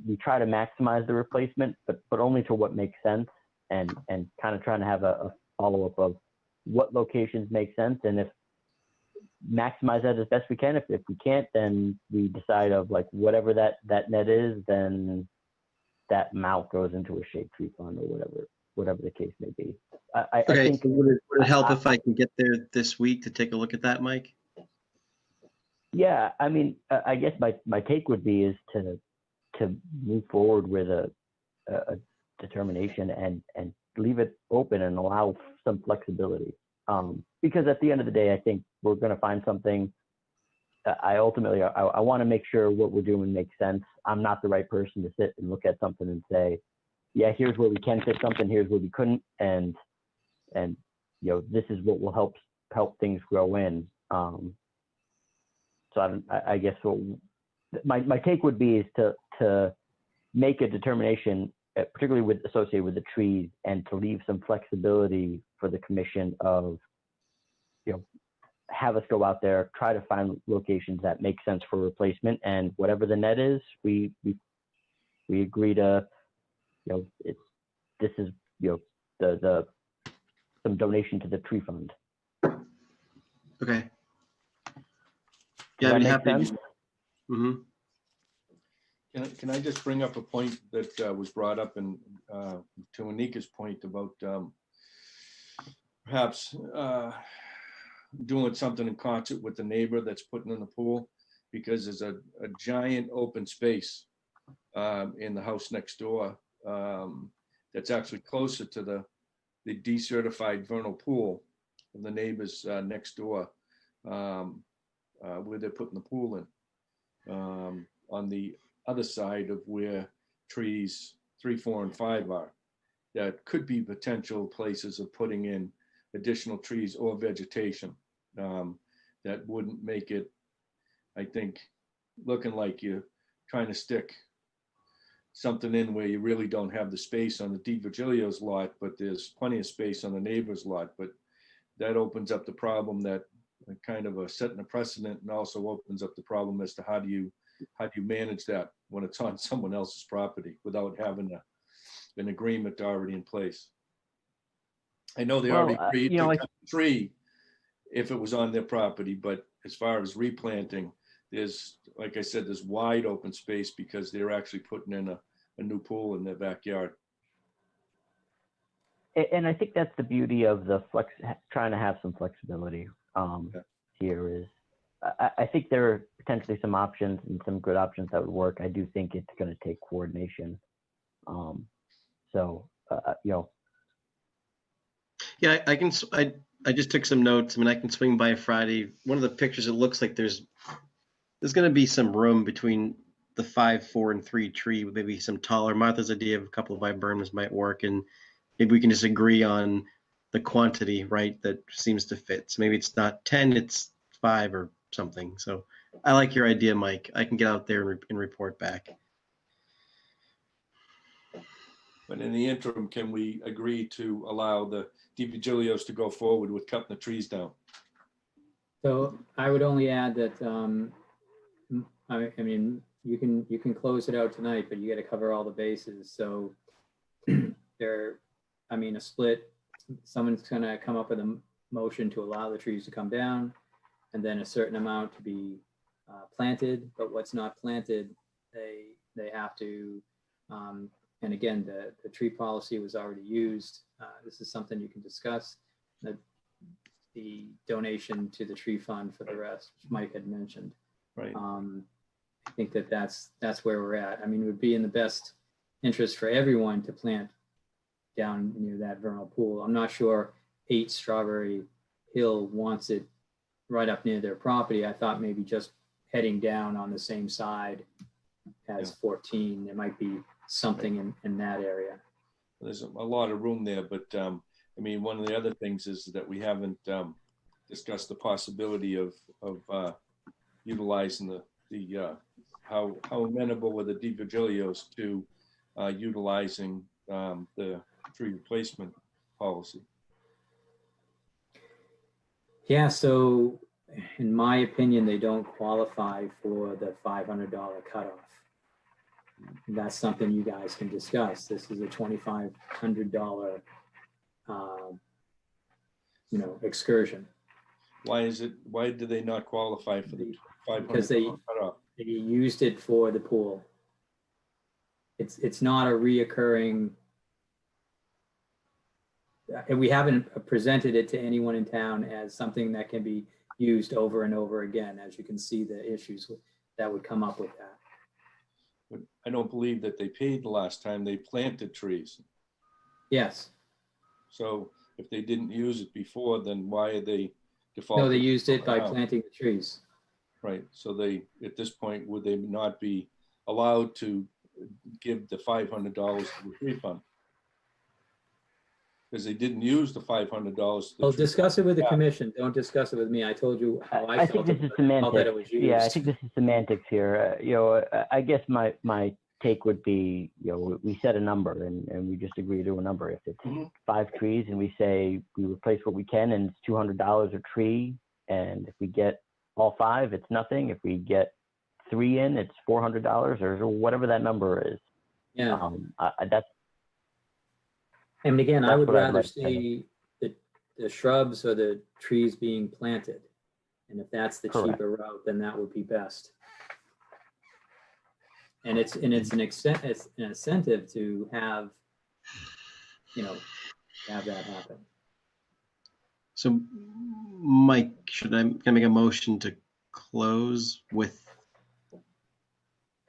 some parameters? Is that what? Yeah, so this is an RDA, so if we're accepting, we're go ahead, Anika. Yeah. Do you have a concern? Hold on. You're on.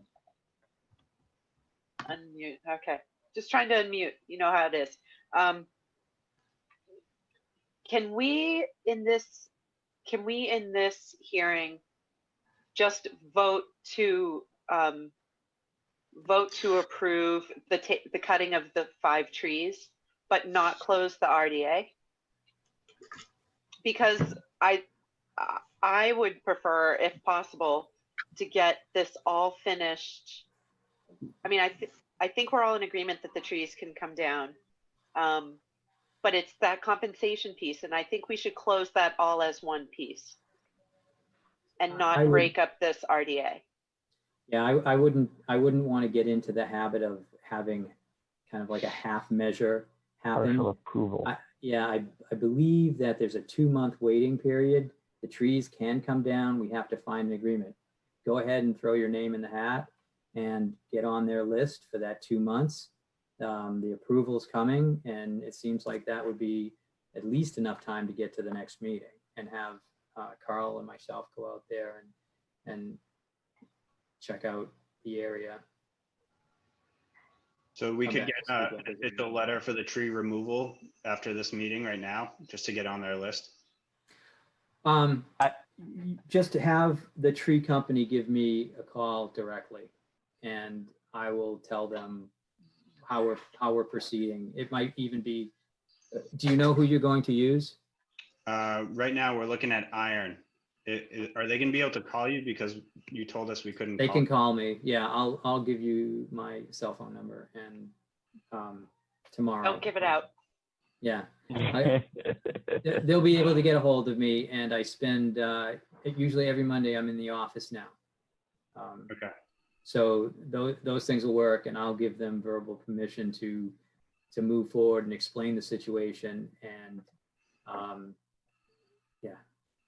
And even if they want something in an email, I'll put something together. But that permit that they're looking for is going to wait until the next meeting. So. Yeah, Brian, I think that makes sense. If you need like an email or something, if it's too difficult, we can always do that and figure out a way. But if that helps you kind of get on the list and get this moving, and that way it gives us time to figure out what the replacement can be for the next meeting, I think that's the best way to move forward. Sure, that's fine. I mean, I just want to say I'm not really comfortable speaking for what's going on at 8 Strawberry Hill and trying to put plants on them. I don't think that that's right. I also know that they're putting about 50 plants in because of the pool that they're putting there. So I think by removing 3, 4, and 5, we're giving those plants an opportunity to grow. But I don't want to put something on their plate that's not their fault. No, understood. No, but they weren't planting on your side of that vernal pool. I mean, they had, it's just an open area. They can't use it. No one can use it. It needs to be left alone. I mean, basically the development has happened as close as it can get between 8 and 14.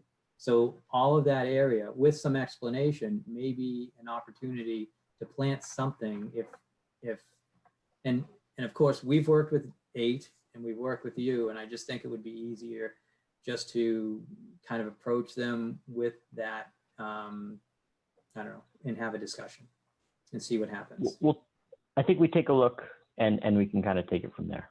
Yeah, I mean, these are people that we're going to live next to for a while, so I just don't want to create a war over something that really wasn't theirs to start here. Well, I just want to comment to the applicant that, you know, for the tree company and for your neighbor, if you want to steer them to this video on RCTV later, and they can hear the discussion and the concerns that we had. Noted. Okay. All right. Okay. So I think we've got to pass forward. I think that this will help Brian get on get something on the schedule for the trees, and we can take a look at what the correct replacement is moving forward. Do I hear a motion?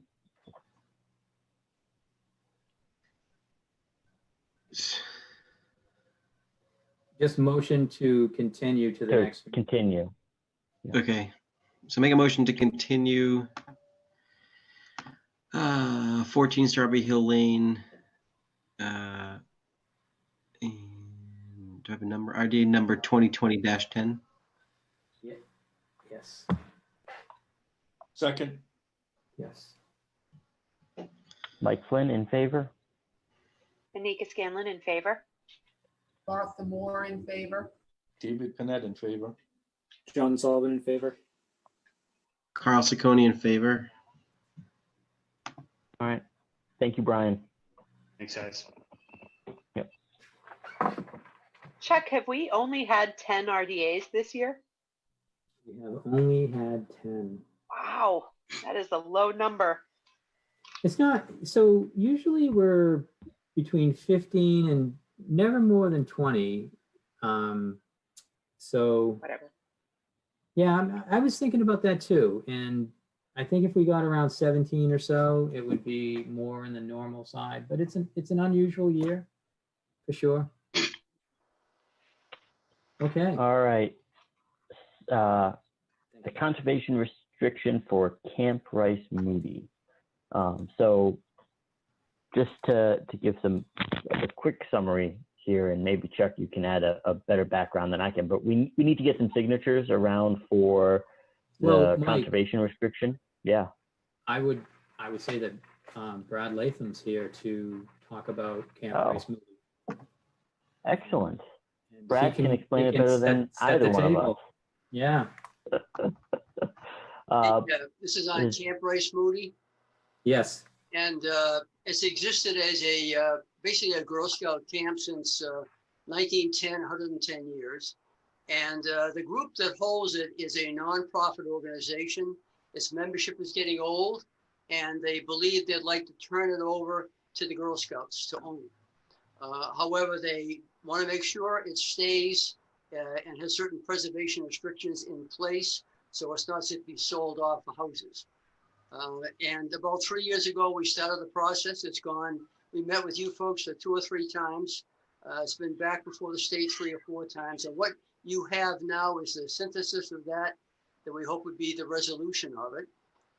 It's about, of course, 8 acres of land, a little under 2 acres are wetland preservation, and a little over 6 acres would be a recreation area preservation, which is also permissible. So we're looking for a perpetual restriction, and it does have open space preservation, preservation of wetlands, and water quality for the preservation. The language, if you looked at it, is relatively protective of the wetland and what we're trying to preserve. It does recognize that the 2 different areas have different features and are being preserved for different purposes. But I think it's a good product. Once this is approved by you and signed, we'll go to the selectmen. Then it goes up to the state.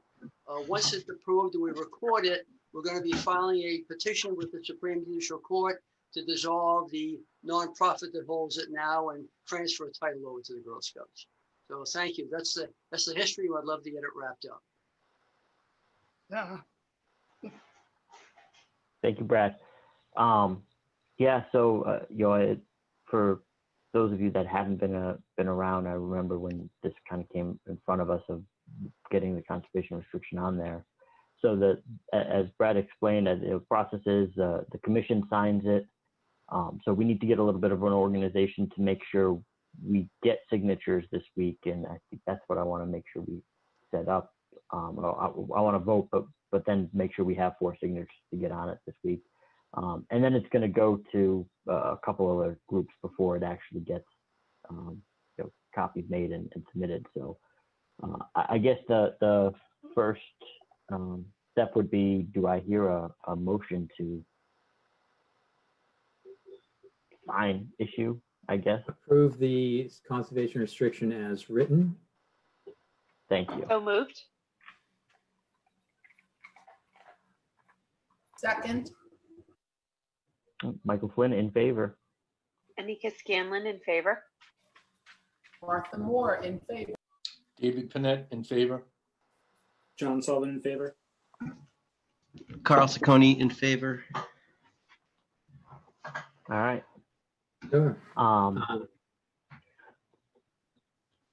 I know that I'm going to be seeing Mike and Anika tomorrow. And then I would ask that, and if it could happen this way, it would be great, but I am back in town on Monday. If we could do that signature chain and the last person, Brad, would it work to drop it off at your office? And then you could get it to the select board? Certainly, that'd be great. Okay, so whoever has it last is going to bring it to Brad Latham's office. Hopefully everybody knows where that is. Thank you very much for your time. I appreciate it. Thank you. Okay. Thank you, Brad. Thank you. Thanks, Brad. So let's just get the chain. Who's gonna pick it from? Mike, who are you gonna take it to? And then I know Martha says she doesn't know where Brad's office is, and maybe Carl doesn't either, but I know Dave Panett definitely does. John, I'm not sure. You may. If Mike wants to drop it off to me, I can take it to the next person. All right, so Well- Carl, Mike to Carl, Carl to, Wait, Martha. I'm right around the corner from Carl. That might be easiest. Oh, John. yes, true. Okay, so then John can give it to me or hand off, and I don't mind driving it to Martha then, right? Would that be the next? So then Dave is the last person. no, it's me. So we only need 4. no, Oh, Anika, I'm getting you tomorrow. You and Mike are taken care of, all right? You'll well, I sign it wasn't tomorrow. sure how this was going to happen that day. Okay. It's Mike and you are gonna be signed. You're gonna sign it first. Mike's gonna receive it from me later. And then it's up to the rest that are up there on the screen. And I have Mike to John, John to Carl, Carl to Martha, Martha to David. Mm-hmm. Wait, do we need all 6, Chuck, or do we just need 4? Hey, some people like to sign these important documents. Just if you want to stop at 4, let me know. This is at least 2 years in the making. You know, we've talked about conservation restrictions. You want to get your name on this one. I'm happy to come get it from someone because I live way at the far end of town and I will certainly be in the middle of town. So, you know, I can pick it up somewhere and not have to have somebody drive all the way up to the north end of town just to drop it off with me.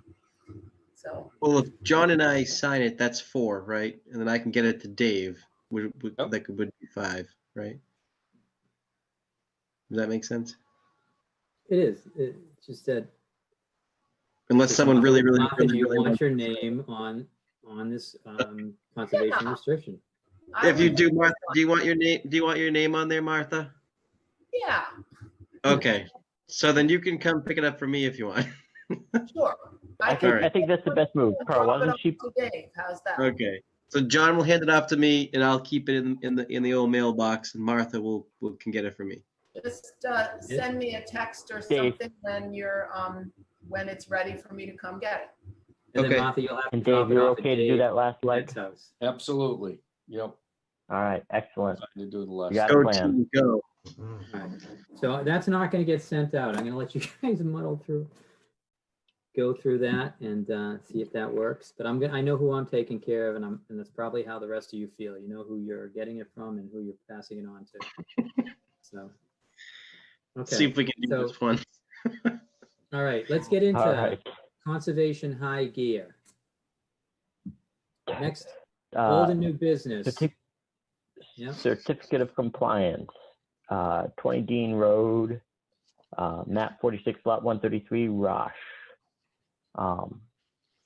Chuck, I have in my notes that we think this is ready and this is good to go, but was there something that was an open item here? I forget what happened here.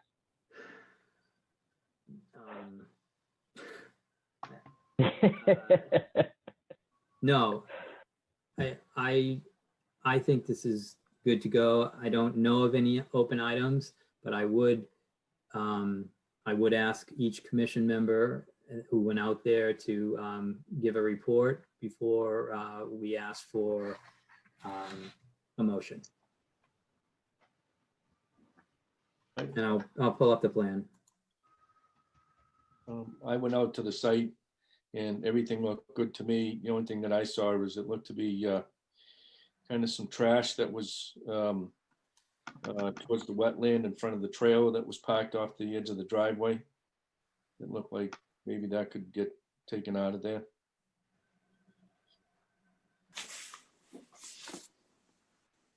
Dave, what type of trash? Are we talking just yard waste or are we talking actual garbage? Yard waste, kind of blocks, bricks, wood. Yeah, not terribly bad, but yeah, there was some stuff that was there that probably should get cleaned up. Mr. Rosh is here, I think, right? I am. Alan, do you know the area that Dave's referring to? Yeah. Oh.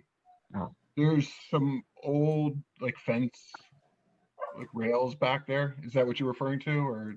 Yeah, I think there was fence rails, and I think there was chunks of wood and I think bricks, and I think part of it is I think part of it is your ramp for your landscape trailer that looks like it fell down a couple of times, and maybe it's just pieces of that fell down in the past and you just kind of rebuilt around it, but that's what I'm talking about. And, also going back further out in towards the wetland area behind that, there's other materials that are out behind that I just noticed as I was out there. I can just go back and just make it not look like there's trash back there. Okay. Any other items, Dave?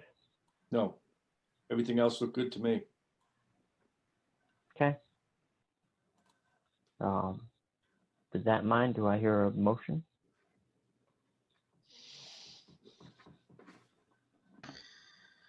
Yes, I can make a motion to issue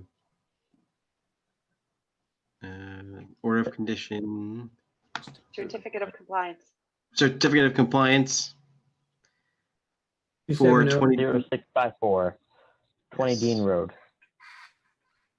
Second.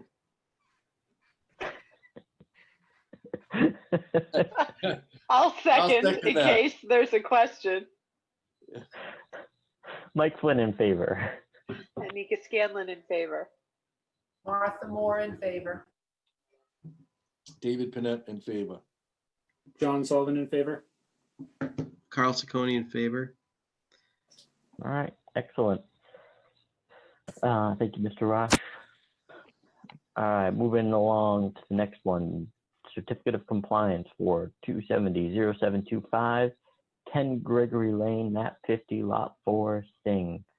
I'll let Dave, I'll let you give a report on this again because last I heard there were some granite bounds that just needed to be moved here, and I think you laid it out pretty clearly where they should be going. So otherwise, I know you were out there and helped with that. And couldn't understand they were inside, outside the fence. So I couldn't by the plan, and I didn't have the plan with me. I just noticed they were inside and outside the fence, and I didn't know whether the ones that were outside the fence were, the ones that were inside the fence were inappropriately placed, or the ones, the fence was inappropriately placed predicated on the bounds. I didn't know which was which.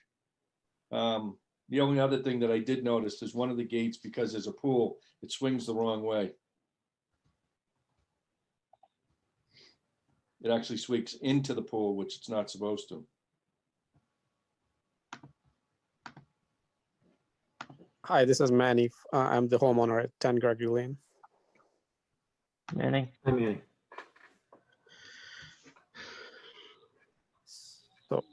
So maybe I Man- can, yeah, go ahead, please. Yeah, I was going to ask you, one of the things is the granite bounds in that discussion. Not sure the fence is part of our purview. Actually, I know it's not.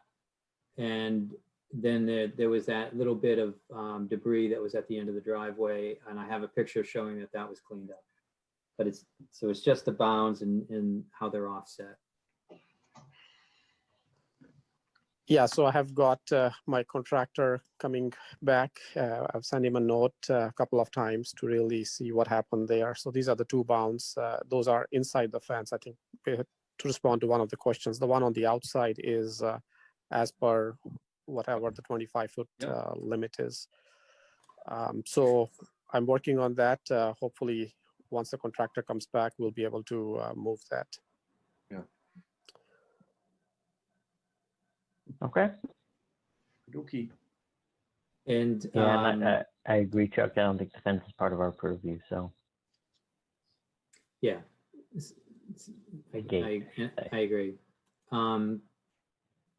Hey, Chuck, can I make a request? I don't know if that's possible or not, to leave the bounds, or they really have to be moved, or because they will be coming right in closer to pretty much the backyard there with a little bit of a safety hazard with kids moving around. Is that possible, or? I'll tell you what's possible. Chuck, we have I think installed that it these would flush. Yeah, so we've done a few things, and I think I've been out to this site, and sometimes in these situations that we don't have these center bounds in place. So the one at the shed can be moved up to the shed. I don't think that's going to interfere anything. Is that right, Manny? Yeah, right up to the corner of the shed. That is correct. Although when I move 3 feet or 2.5 or 3 feet, it pretty much touches the shed, and there's a bit of a foundation there. So I don't know how we will dig the hole to put this thing in. But clearly, Do you that's have like not a foundation, like a sonotube in the ground right there? I don't know what it's called, but it just feels like the shed foundation is little hard surface, and whether the contractor can dig a hole right in that area, that's something we need to check. All right, so let's leave it at it's probably going to be able to work there. The other one appears to only be about 2 feet off. I mean, it can either stay there, which is right at the fence, or it can be removed altogether, and we'll just rely on the two that are accurate between the shed and the conservation bounds at the edge of the property. yeah, I guess my take with the understanding the concern and where that would go is to just to move the one, Chuck, like you said, and just remove that one and allow essentially like a straight line to that location. Kind of helps get it. What I don't want to do is keep it at the fence and necessarily. I mean, if it's just 2 feet, then maybe that's not. I guess when I look here, it doesn't seem like it's necessarily 2 feet. But I'm fine with just relying on the two and getting that one that's on the left as close to the shed as we can. Just so it allows us to get closer to 25. Go ahead, Nika. I do want to comment that they should either be adjusted or removed, because I've been at some sites where we try to find the bounds, and we don't know if it's the 35-foot bound or the 25-foot bound. But it is important to locate them and see where they are on the property. So it doesn't make any sense to keep something there that is meaningless to us. All right. So we'll eliminate this one here. And this one here, we're gonna move to the corner of the shed, just like Mike mentioned, and this other one here stays where it's at. And yep, and that's acceptable. Great. Okay. No, thank you very much. Really appreciate that. Okay. Do I hear a motion? I make a motion to, It's 270-0725 10 Gregory Lane. to provide certificate of compliance with 270-0725 10 Gregory Lane, map 50, lot 4, Sing. I'll second. Michael Flynn in favor. Anika Scanlon in favor. Martha Moore in favor. David Panett in favor. John Sullivan in favor. Carl Sacconi in favor. All right. So I'm going to do the next three just to have us talk about them as one to start. We can make any sort of decisions on each property, but so this is certificate of compliance for 270-0691, 0692, and I think the last one is supposed to be 0693. And this is 56 Gray Coach Road, 3 Carriage Lane, and 62 Gray Coach Road. So this was project. These have been open because there was some invasive species removal, and it's been a couple of years now that they've been treating the invasives. I think it's some buckthorn that's out there, and it's been coming back. At 56 Gray Coach and 3 Carriage, I think they've done this twice, and it continues to come back. And I think this has been a 3-year exercise for them. And at 62, I think they've done it once so far, but it's starting to come back. So I'll open up to, did anybody at the commission, you guys able to get out there? This, Mike, can I just ask each of the applicants, do we have everyone on who's part of this? Can you raise your hand if you want to be part of this, and I'll turn your mic on. And Joyce isn't here. Thompson, 3 Carriage Lane. So the third one. So am I missing anyone? You're missing Joyce Thompson. But out of the people on the screen. No, you're not. No, I think everybody that's part of the is unmuted. Yeah, everybody that's part of this. Okay, great. I'm going to call the plan up on the screen right now and great talk about that.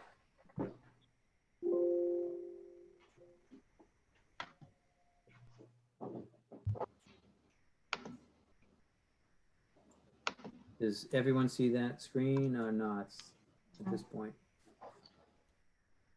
How do you raise your hand? Oh. Mr. Ketty. Yeah.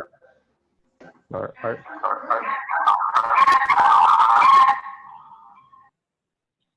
All righty.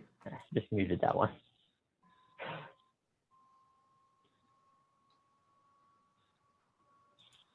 Okay, so as Mike was saying, so what had happened here was some trees were taken down in the back of these properties, and the commission wanted a notice of intent filed and some replanting done. And we asked that we received a plan, they work with a consultant, and they replanted the area, establishing habitat. At the end of that, they were to plant, locate granite bounds on the 25-foot line. They could use granite bounds, or they could use existing boulders and put plaques on those. Part of this application asked that they would be monitored each year for invasive, and the invasives would be removed. I have received documentation from 3 Carriage Lane and 56 Gray Coach Road, that for 3 years they have planted, pulled invasives and, put up the plaques and I have not a survivability report, but a report's telling me basically what's on the ground and what's happening on the ground. Not extensive in any form, but it let me know that for 2 years that invasives were pulled and treatment happened. And at the end of the day, we still have buckthorn coming up and some other plants coming in and kind of smothering what's been planted. Number 62 Gray Coach Road, Triglione, is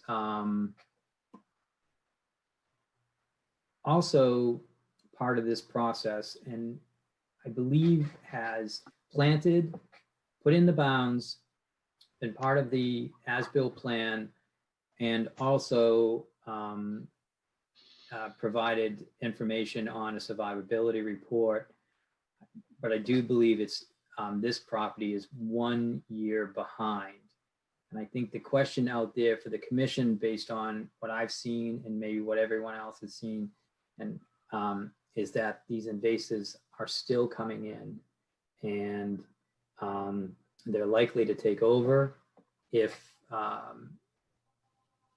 they're likely to take over at this point if nothing else is done.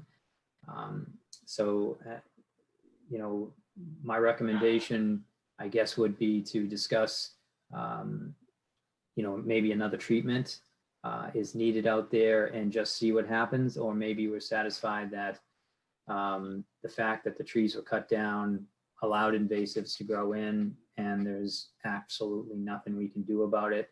And this is why, we don't like this kind of operation to happen. So with that, I'll leave it off to the chair and then to the commission. Thank you, Chuck. That's better explanation than I could give. So, I guess I'll open it up to the commission's thoughts of where we want to go. I guess my thought is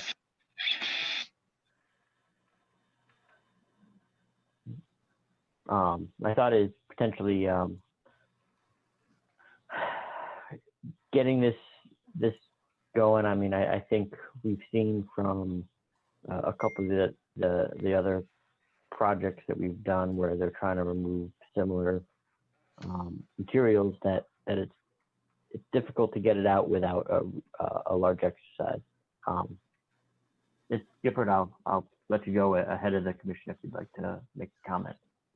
I just wanted to insert that the trees came down, and within 6 months, which maybe is how long it takes to grow buckthorn, buckthorn was everywhere. And that's why our guy was Tom Hughes, who was being our environmental engineer who represented us initially, had said to the commission that we would treat it and remove it, because we're right against, as you well know, it's right against the forest, and there's buckthorn sort of everywhere outside of these 3 properties. And so we said, we'll take care of it, we'll treat it. And we tried to do that by pulling it and then treating. We had different types there were 2 different methods that were used. But the last time the guy came through, which was this June, he basically said, this is not going to stop, because you're right against the forest, as well as the properties to the left and properties to the right of these 3 properties have it. So it's unfortunate, it's invasive, and it's invaded everywhere in that area. So that was just to say that there was a comment made by the most recent person to treat it to say, I don't know how you're going to end this. So I just wanted to say that. Yeah, thank you. And no, I want to let you know that, yeah, it doesn't take very long, but I also understand that it's something that I believe you're pretty close to proving that without removing all the organic layer, you cannot stop it from, you know, and then replacing that with clean fill and then planting on top of it, that from where you guys started with, which was just this forest floor, and then to try to just pull the buckthorn and eradicate it that way. It just We can't also treated it with happen. some kind of chemical though. Yeah, exactly. And so an additional step, just because it was so bad, the commission approved. Right. So, yeah, there's. But I Yeah, think it's I want to just- say, I think it was existing before we took the trees down. Oh, that's for sure. Right, Yes. so I'm just saying, it wasn't because we took the trees down. It was obviously identified as we took the trees down. because Well, it was it's growing like, everywhere. it's like having your thumb in the dike. The trees Yeah. was the thumb, and when No, you took them down, the dike exploded. Bang, Absolutely. all the buckthorn. I mean, that's a good example, because that's what I believe happened. Yep.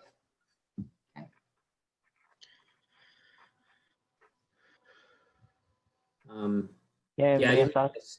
stop everyone, but you know, essentially we're looking at, you know, 3 properties. They did what they said they were going to do.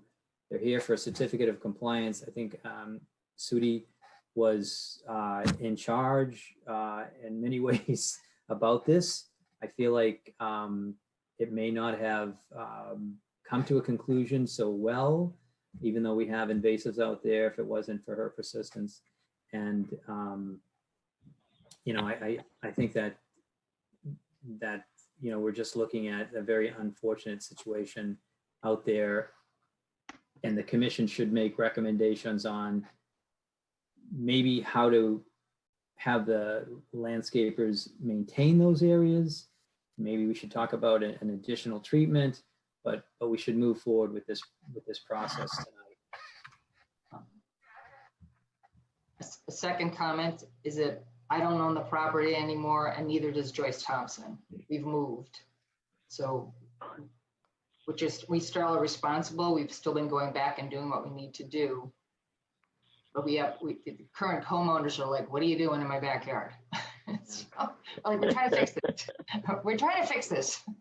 Yeah, so you can understand the commitment there and how they both kind of took on the responsibility even though they've moved away. So that's kind of what I'm talking about. Thank you.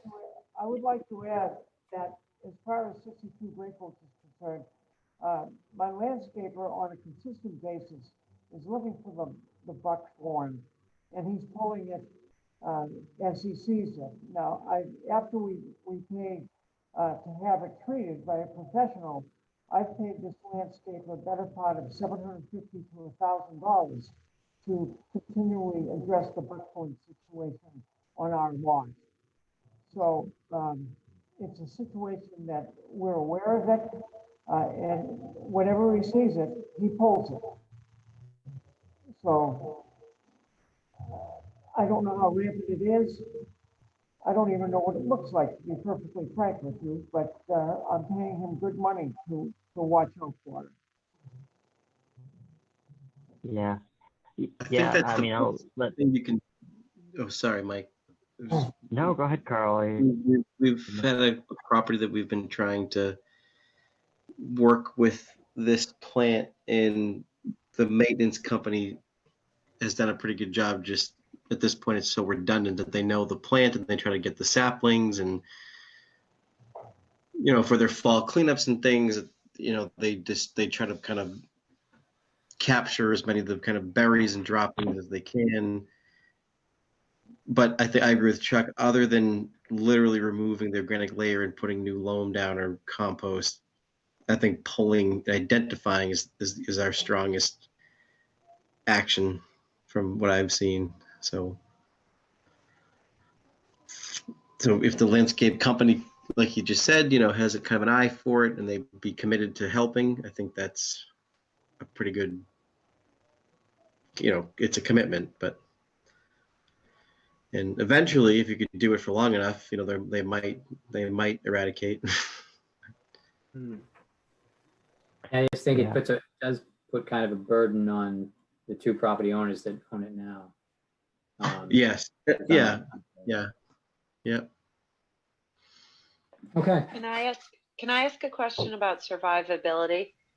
So of the plants that have been planted in the cutting area, what is the status of those plants? Are they looking, They're all are great. they're all great? In my yard, and I don't know, but I think in everybody's yard, I think Artie can speak for his yard. Joyce and I have spoken and met with the landscaper. Everything made it. And it's as a matter of fact, Dave Panett, you were just out there. It's crazy. It's really grown. Yeah, it's very lush, very high. Some of the wildflower mixture, actually, I had a hard time seeing some of the hardwood and coniferous trees that were planted. I had to look for them, and then I said, "Oh, there they are. Oh, they look good." They're doing well. Yes, yeah, it looks good. Yeah, I was very pleased also to see lots and lots of bees. Yeah, it's true. So from that standpoint, I appreciate, I hear the frustration that this buckthorn doesn't go away very quickly or easily. And I applaud your combined persistence at continuing to work in this area. But I do take some level of comfort, I guess is the right word, that there's good hardy established vegetation. And absolutely. And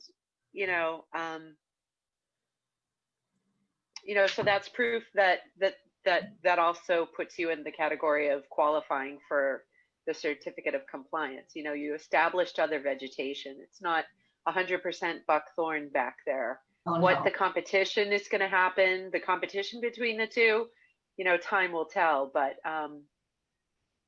you've done your piece. So I just wanted to ask that. Thanks. Yeah, I think at this point, my take would be that, we issue the certificate of compliance. As I think we've seen this elsewhere of how difficult it can be to get rid of it. And I think that the effort that it would take to try to go one level beyond this is beyond what we were looking for. And I think, what we've seen is, another season of trying to do this is just going to give us the same result. So I'm fine with issuing the certificate of compliance. So I would just ask the commission, just even though the two properties aren't owned anymore by the applicants, just to have the ongoing conditions that they monitor, just leave it in there that they monitor for invasives and, pull it out as it's seen, as they, each year or something like that. Who does that? Because who's going to do that? Us? Well, there's an order on it. There's an order on these two properties, and the commission, you don't want this buckthorn to establish itself and choke out what you've planted, and I think that's the issue. And so how do you stop it? If the owners of all three just leave it alone, it's just going to grow in and become a problem. At this point, what I see happening on 56 Gray Coach, as well as, I don't know about on Artie's side, but on the Triglione side, 62, and on 3 Carriage, is nobody goes past the markers. No landscapers, no kids, because it's so thick, it's so vegetated that they don't even go back there, which is kind of good. But David, you could just, you can't get back there. No, you not can. without a machete. Right, and so I don't know how we. So what is the monitoring that's happening each year if you can't go back there? Who is doing that? That's on Artie's property. I don't know. I haven't been monitoring. What I've done is I hired somebody to go back there and identify it, pull it all out, treat where it was pulled out twice. And that's happened on 3 and actually on 62 as well. But then after that, Artie's used his, or the 62 has used their landscaper to keep an eye on it all the time because they're still present. Well, Chuck, I think really you got to give Sudi and Joyce Thompson a break. They've done everything that Conservation Commission has asked of them.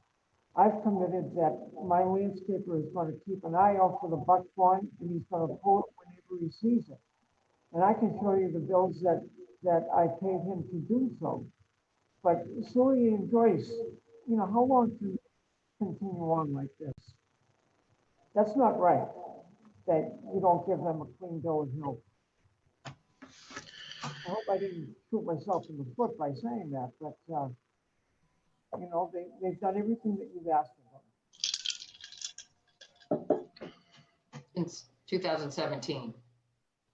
Correct.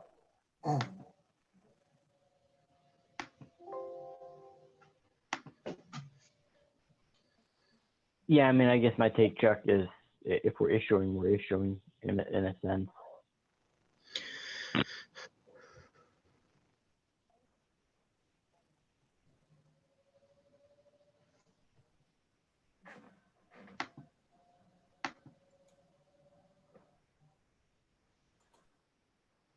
Any other thoughts, comments?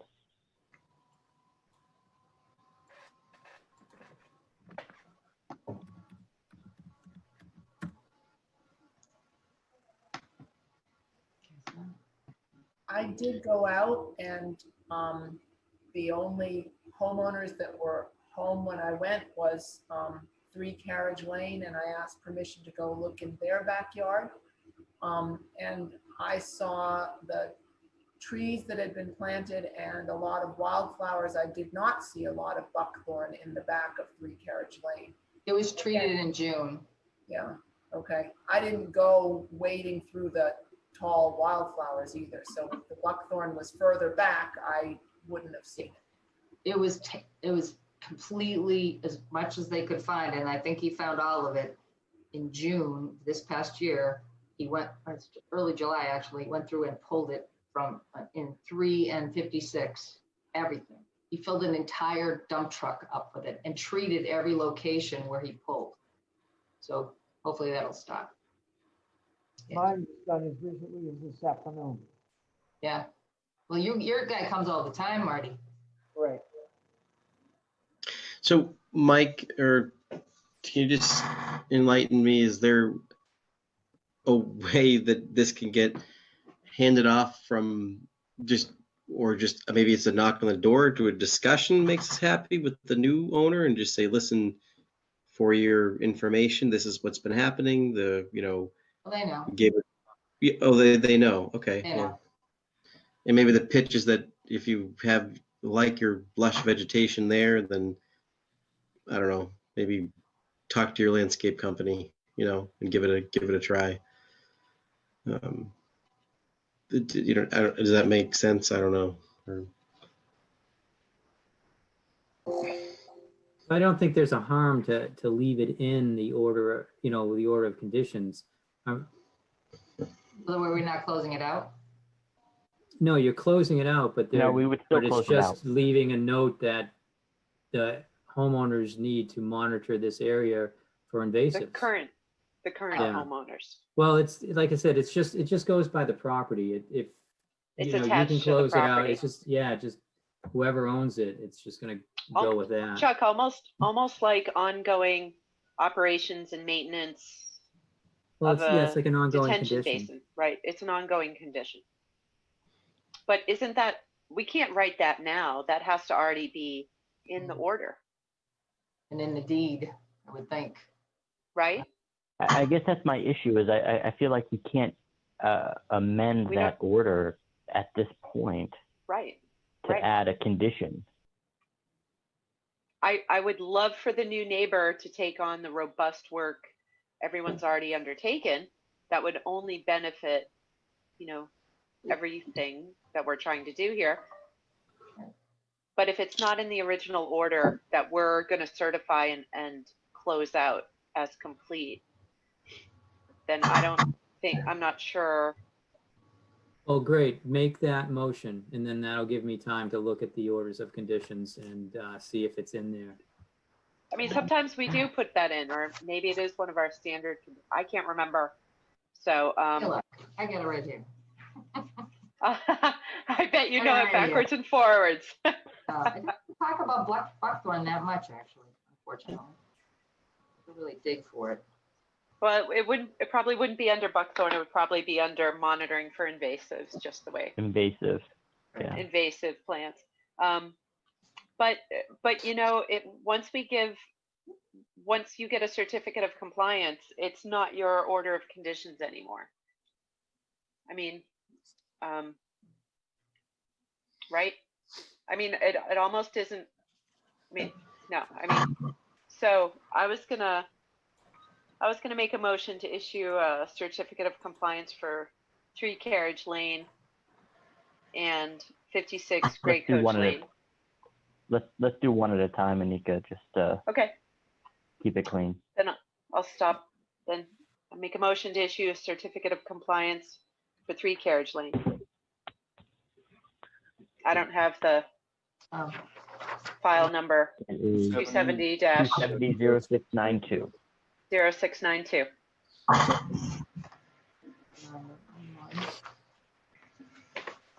Do I hear a second? Second. Michael Flynn in favor. Anika Scanlon in favor. Martha Moore in favor. David Pinette in favor. John Sullivan in favor. Carl Ciccone in favor. All right. The next one. Okay, I'll make a motion to issue a certificate of compliance for 56 Gray Coach Road. DP number 270-0691. 0691. Second. Michael Flynn in favor. Anika Scanlon in favor. Martha Moore in favor. David Pinette in favor. John Sullivan in favor. Carl Ciccone in favor.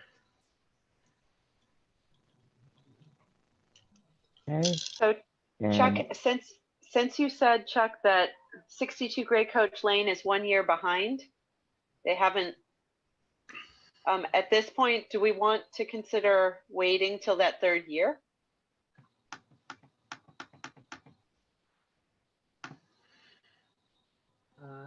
I think we can. I guess the question would be, do we see a different result coming? Understanding what we've gotten so far.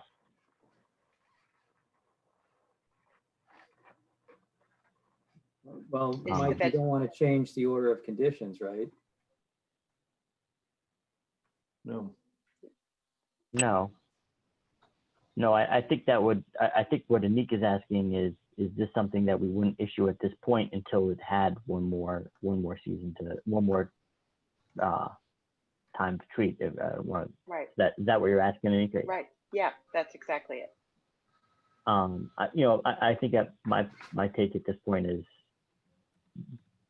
they've been, whether or not the 62 is a year behind the others, I think we've seen what the result was going to be.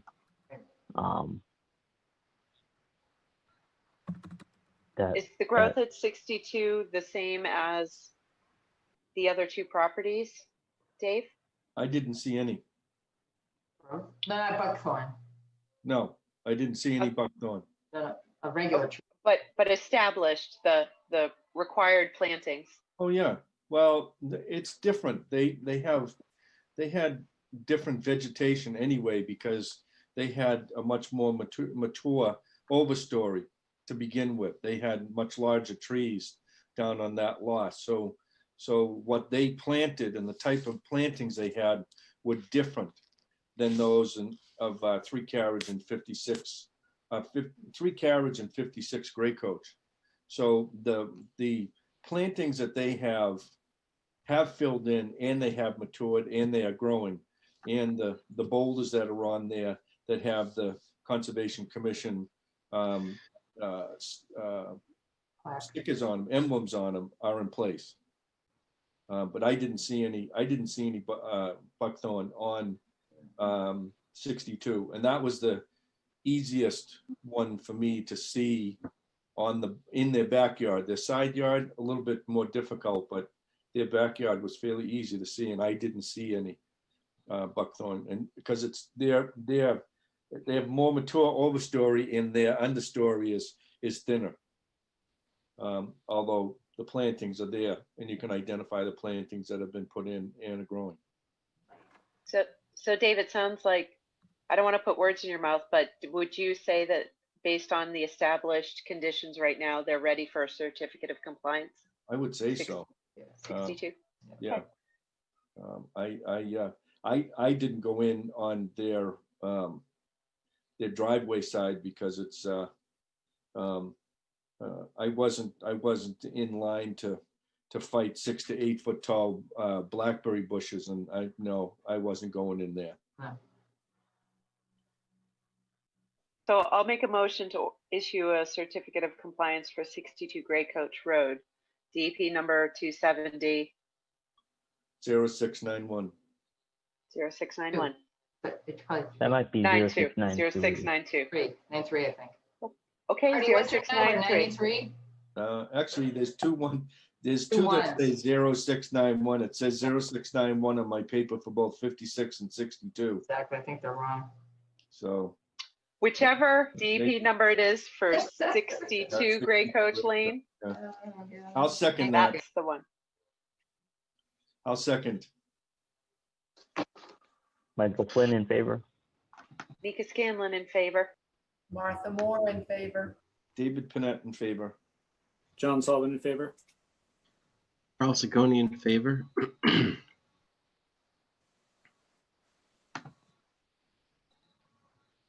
Okay, Okay. great. Thank you guys very much. Thank you for Thank you. showing up, explaining it to us, and thank you for the efforts that you've been going through. It looks better. It's a lot better. It's pretty with the flowers too. Good. All right. Thank you. Great. All right. Next item, I think this is just some cleanup here. I thought we had issued it two meetings ago, but I guess we didn't. This is the order of conditions for 270-0735 South Street, the Reading Engineering, the engineering division.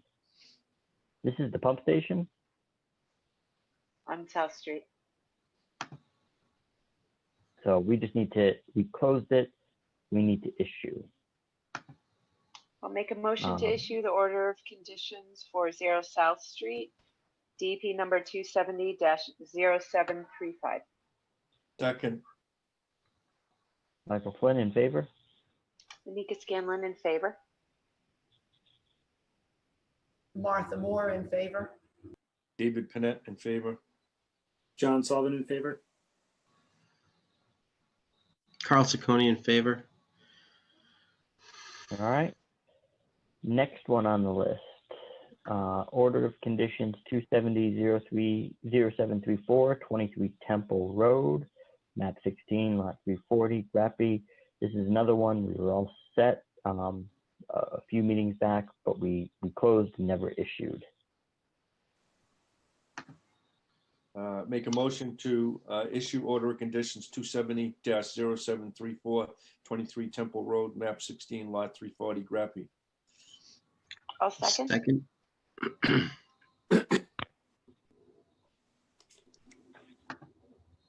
Michael Flynn in favor.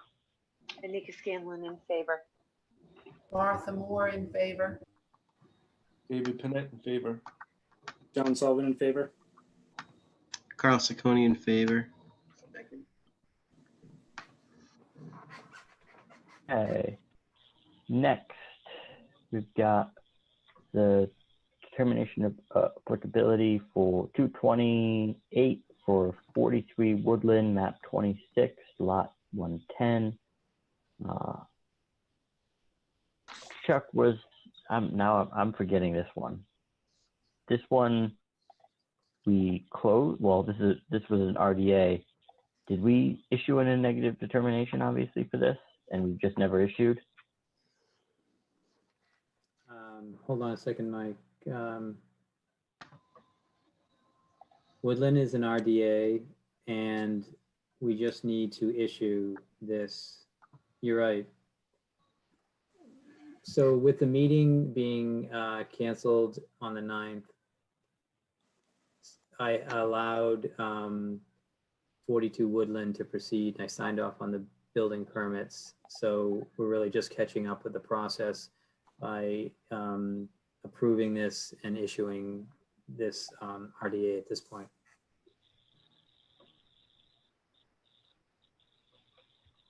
Are you sure about that? Chuck? I don't think we have building permits yet. Well, I have nothing to do with the building permit process, but I'm signed off. Okay. So the town has steps to make sure you go through each one. Yeah. So that the building department doesn't issue without making sure that you've gone through the commission piece. As a matter of fact, keep talking and I'll check it out. While you guys keep talking here. Yeah. So this was. So I'm just looking up what this was again. That's right. This was a screen porch, 50 feet, about 50 feet away from the wetlands. And we issued a negative determination, but never issued.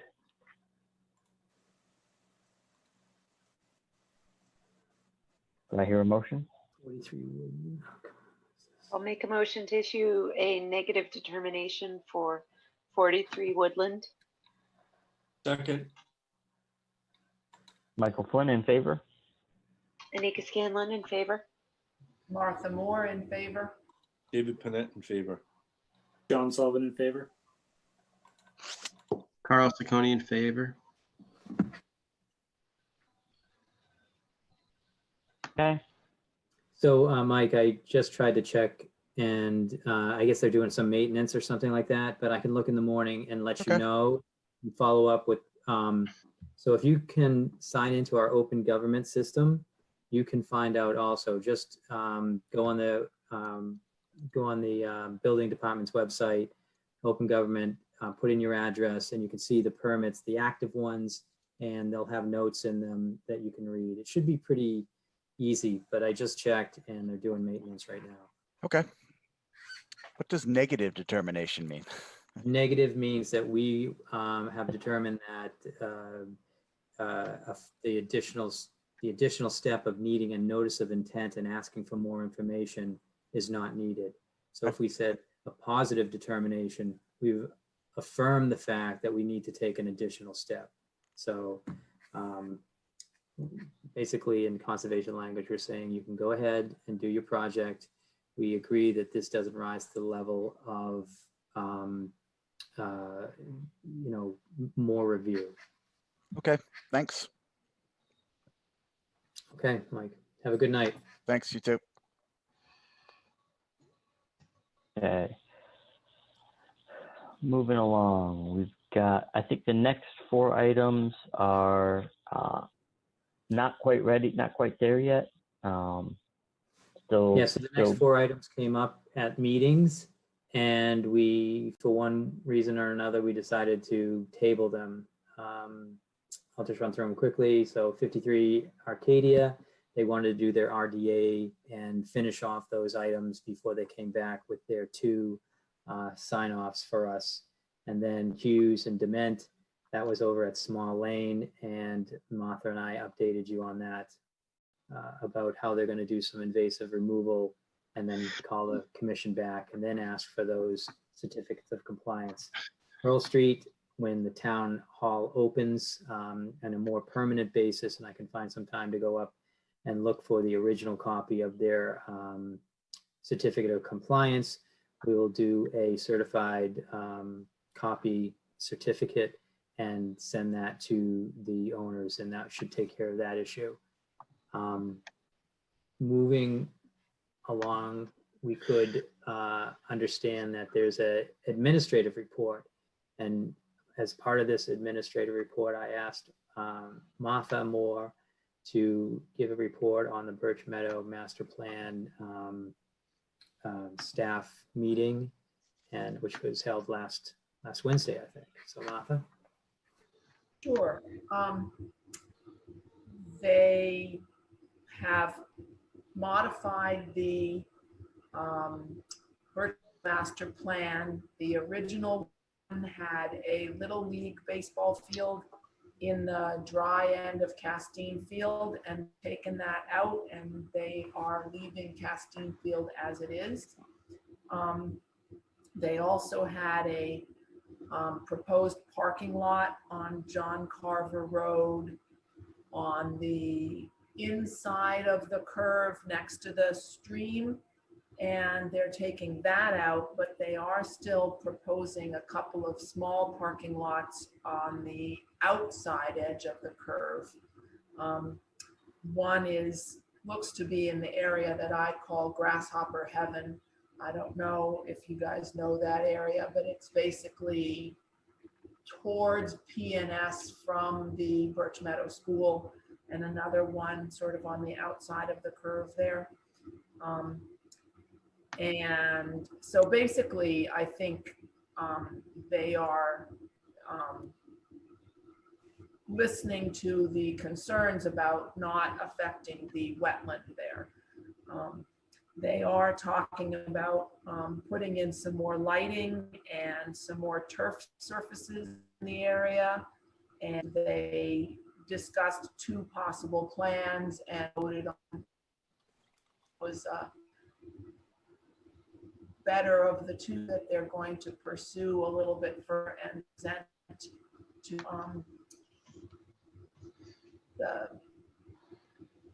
I forget what the group that are interested in the Birch Meadow area. Did I miss anything important, Chuck? No, what was good that came out of this is they had the area professionally delineated, and we'll be receiving the reports. And so we'll always have that. And I'm not sure if that ever existed before, but I know that Jamie Mon did a lot of work on this area before, and I've said it probably more than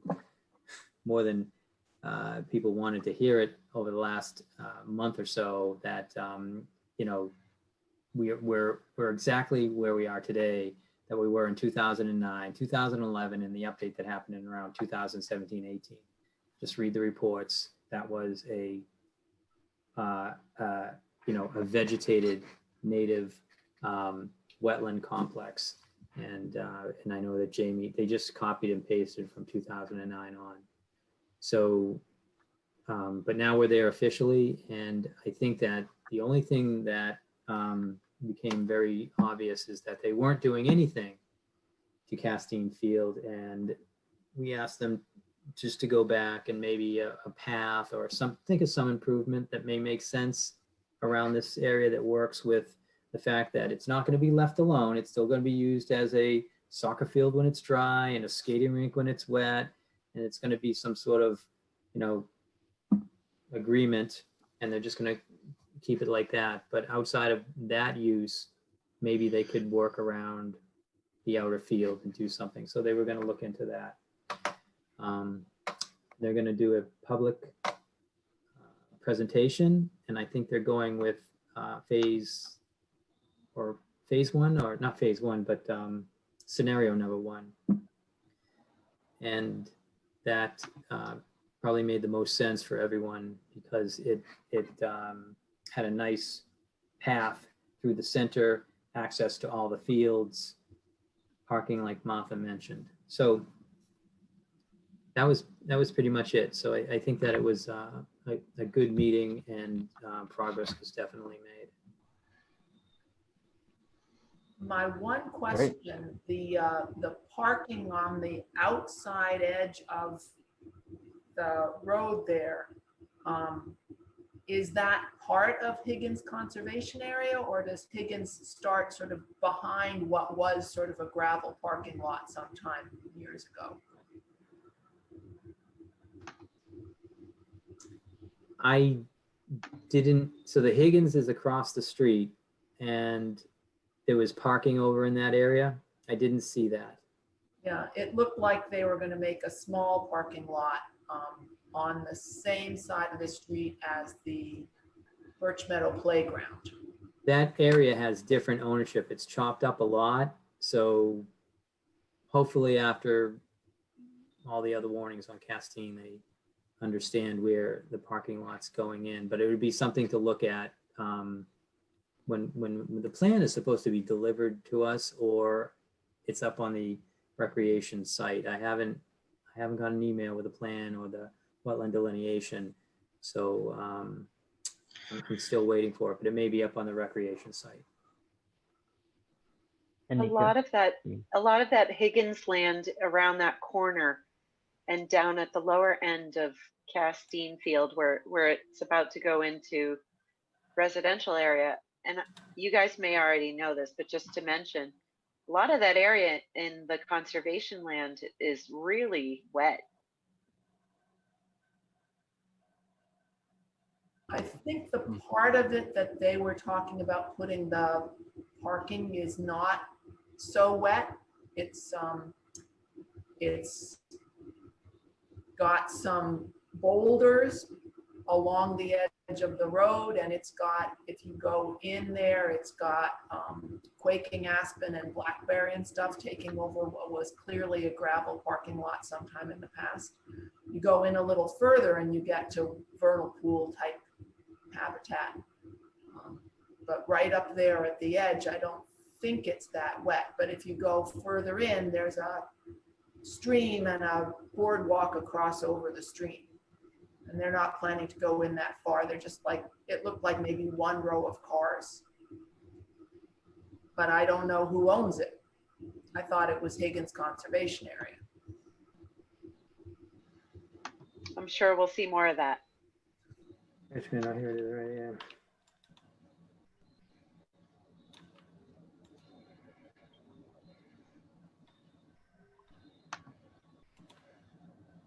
Okay.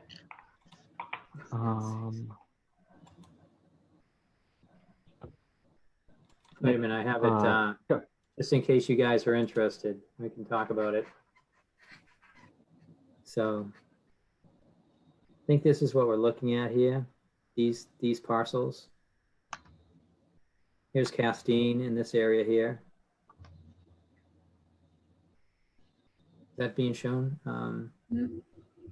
Yep. That looks like it's, so that's the park. Park owns this piece here. Okay. And this piece here is a conservation restriction. So it could be in this parkland here, which would make sense. So if that's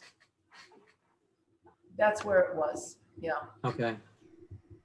So again, it needs to be, there's a stream, it's wet, all that. You got to be 35 feet away.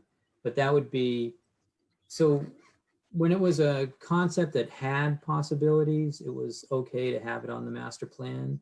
And there might be a spot for what they're talking about. It needs to be permitted and reviewed. I think just when they were trying to bulldoze Castine Field and cover it up and put infiltration in there, and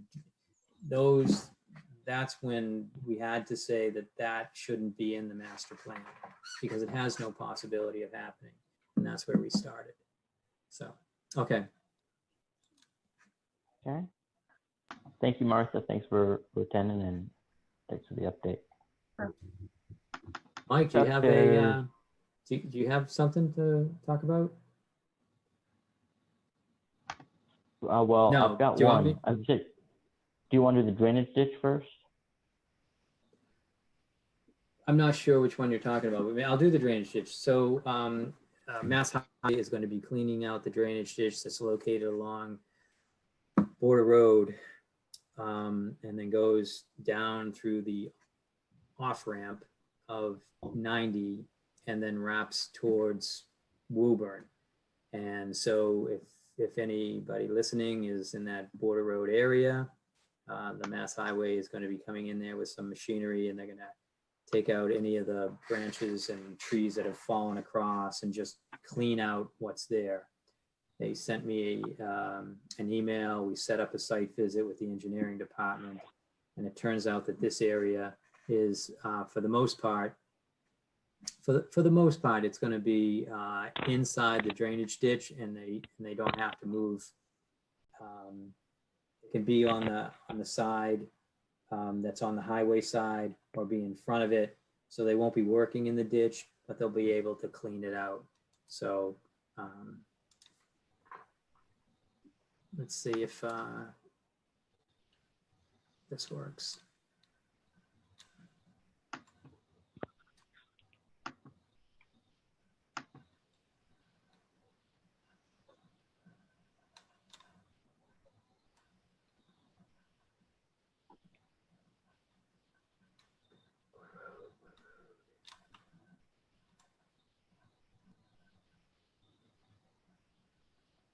It's way up here.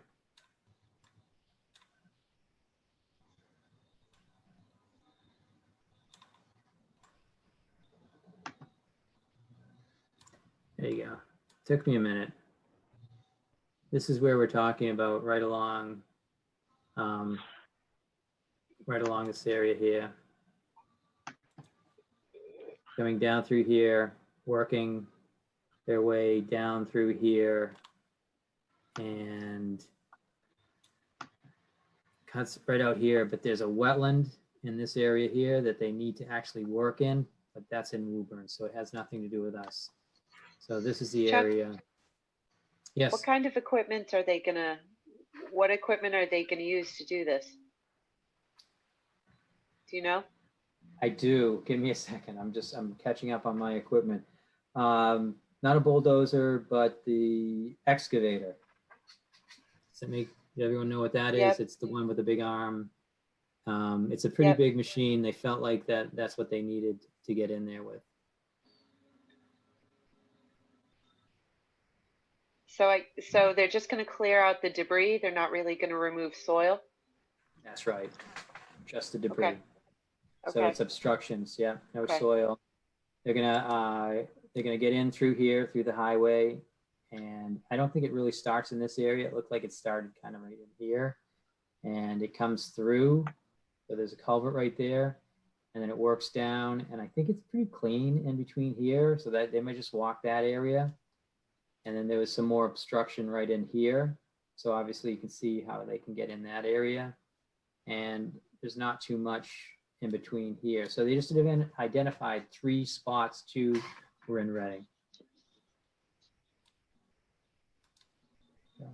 And that's the drainage ditch discussion.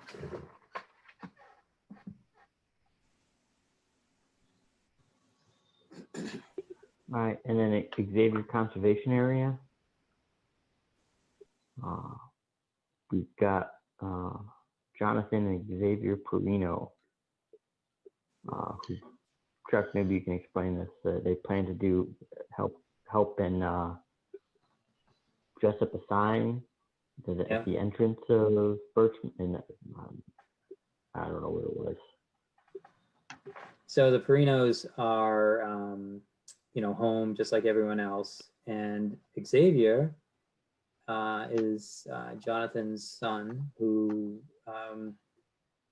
noticed that the Xavier Conservation Area's sign was in disrepair. And his dad contacted me and said, would the commission mind, and does he have permission to go out there and fix that sign and paint it and make it look nice? And of course I said, please go ahead.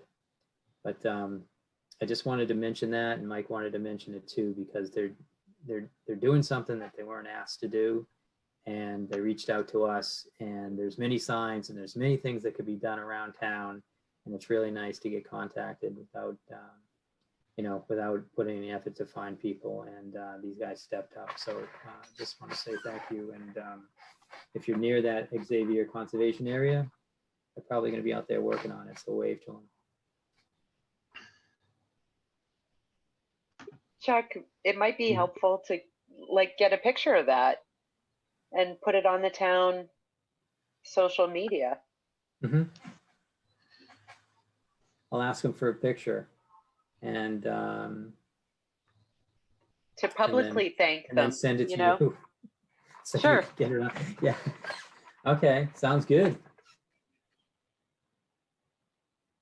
Maybe All right, so before and after picture. Yeah. That's a great idea. When are they going out to do that? Do you know? Do you have an idea? I think they contacted me, I think last week. So, you know, it's probably in Maybe I'll progress. swing by. Swing by, yeah. Okay. I'm sure we have a stock picture of it from something. From the open space guidebook. Yeah, I think just a new picture would look great, but you swing by and check it out. Sure. Okay. Moving along, being conscious of the time. You know, Mike, I don't want to step on your toes, but I know that Steve Erickson is still here for Dean Road. Okay. Yeah. So let's do Dean Road. So I'll just give everyone a quick update before we get into the project. But so in between our last meeting, where we talked about we voted to issue an enforcement order that was issued. They were planning to attend our last meeting and present to us. One of the things that they had asked that we're planning to ask at that meeting was to do 2 items, which would be loam and seed and put up the fence, and ahead of presenting what they want to do as a project. They reached out to Chuck and myself since the meeting was held and see if they could do that. I had gone out to the site and met with them. I had given an indication that, you know, based on after looking at what the condition that the site was in, that I was comfortable with them loaming and seeding, but not comfortable with them installing a fence. I just felt that was too much of a permanent.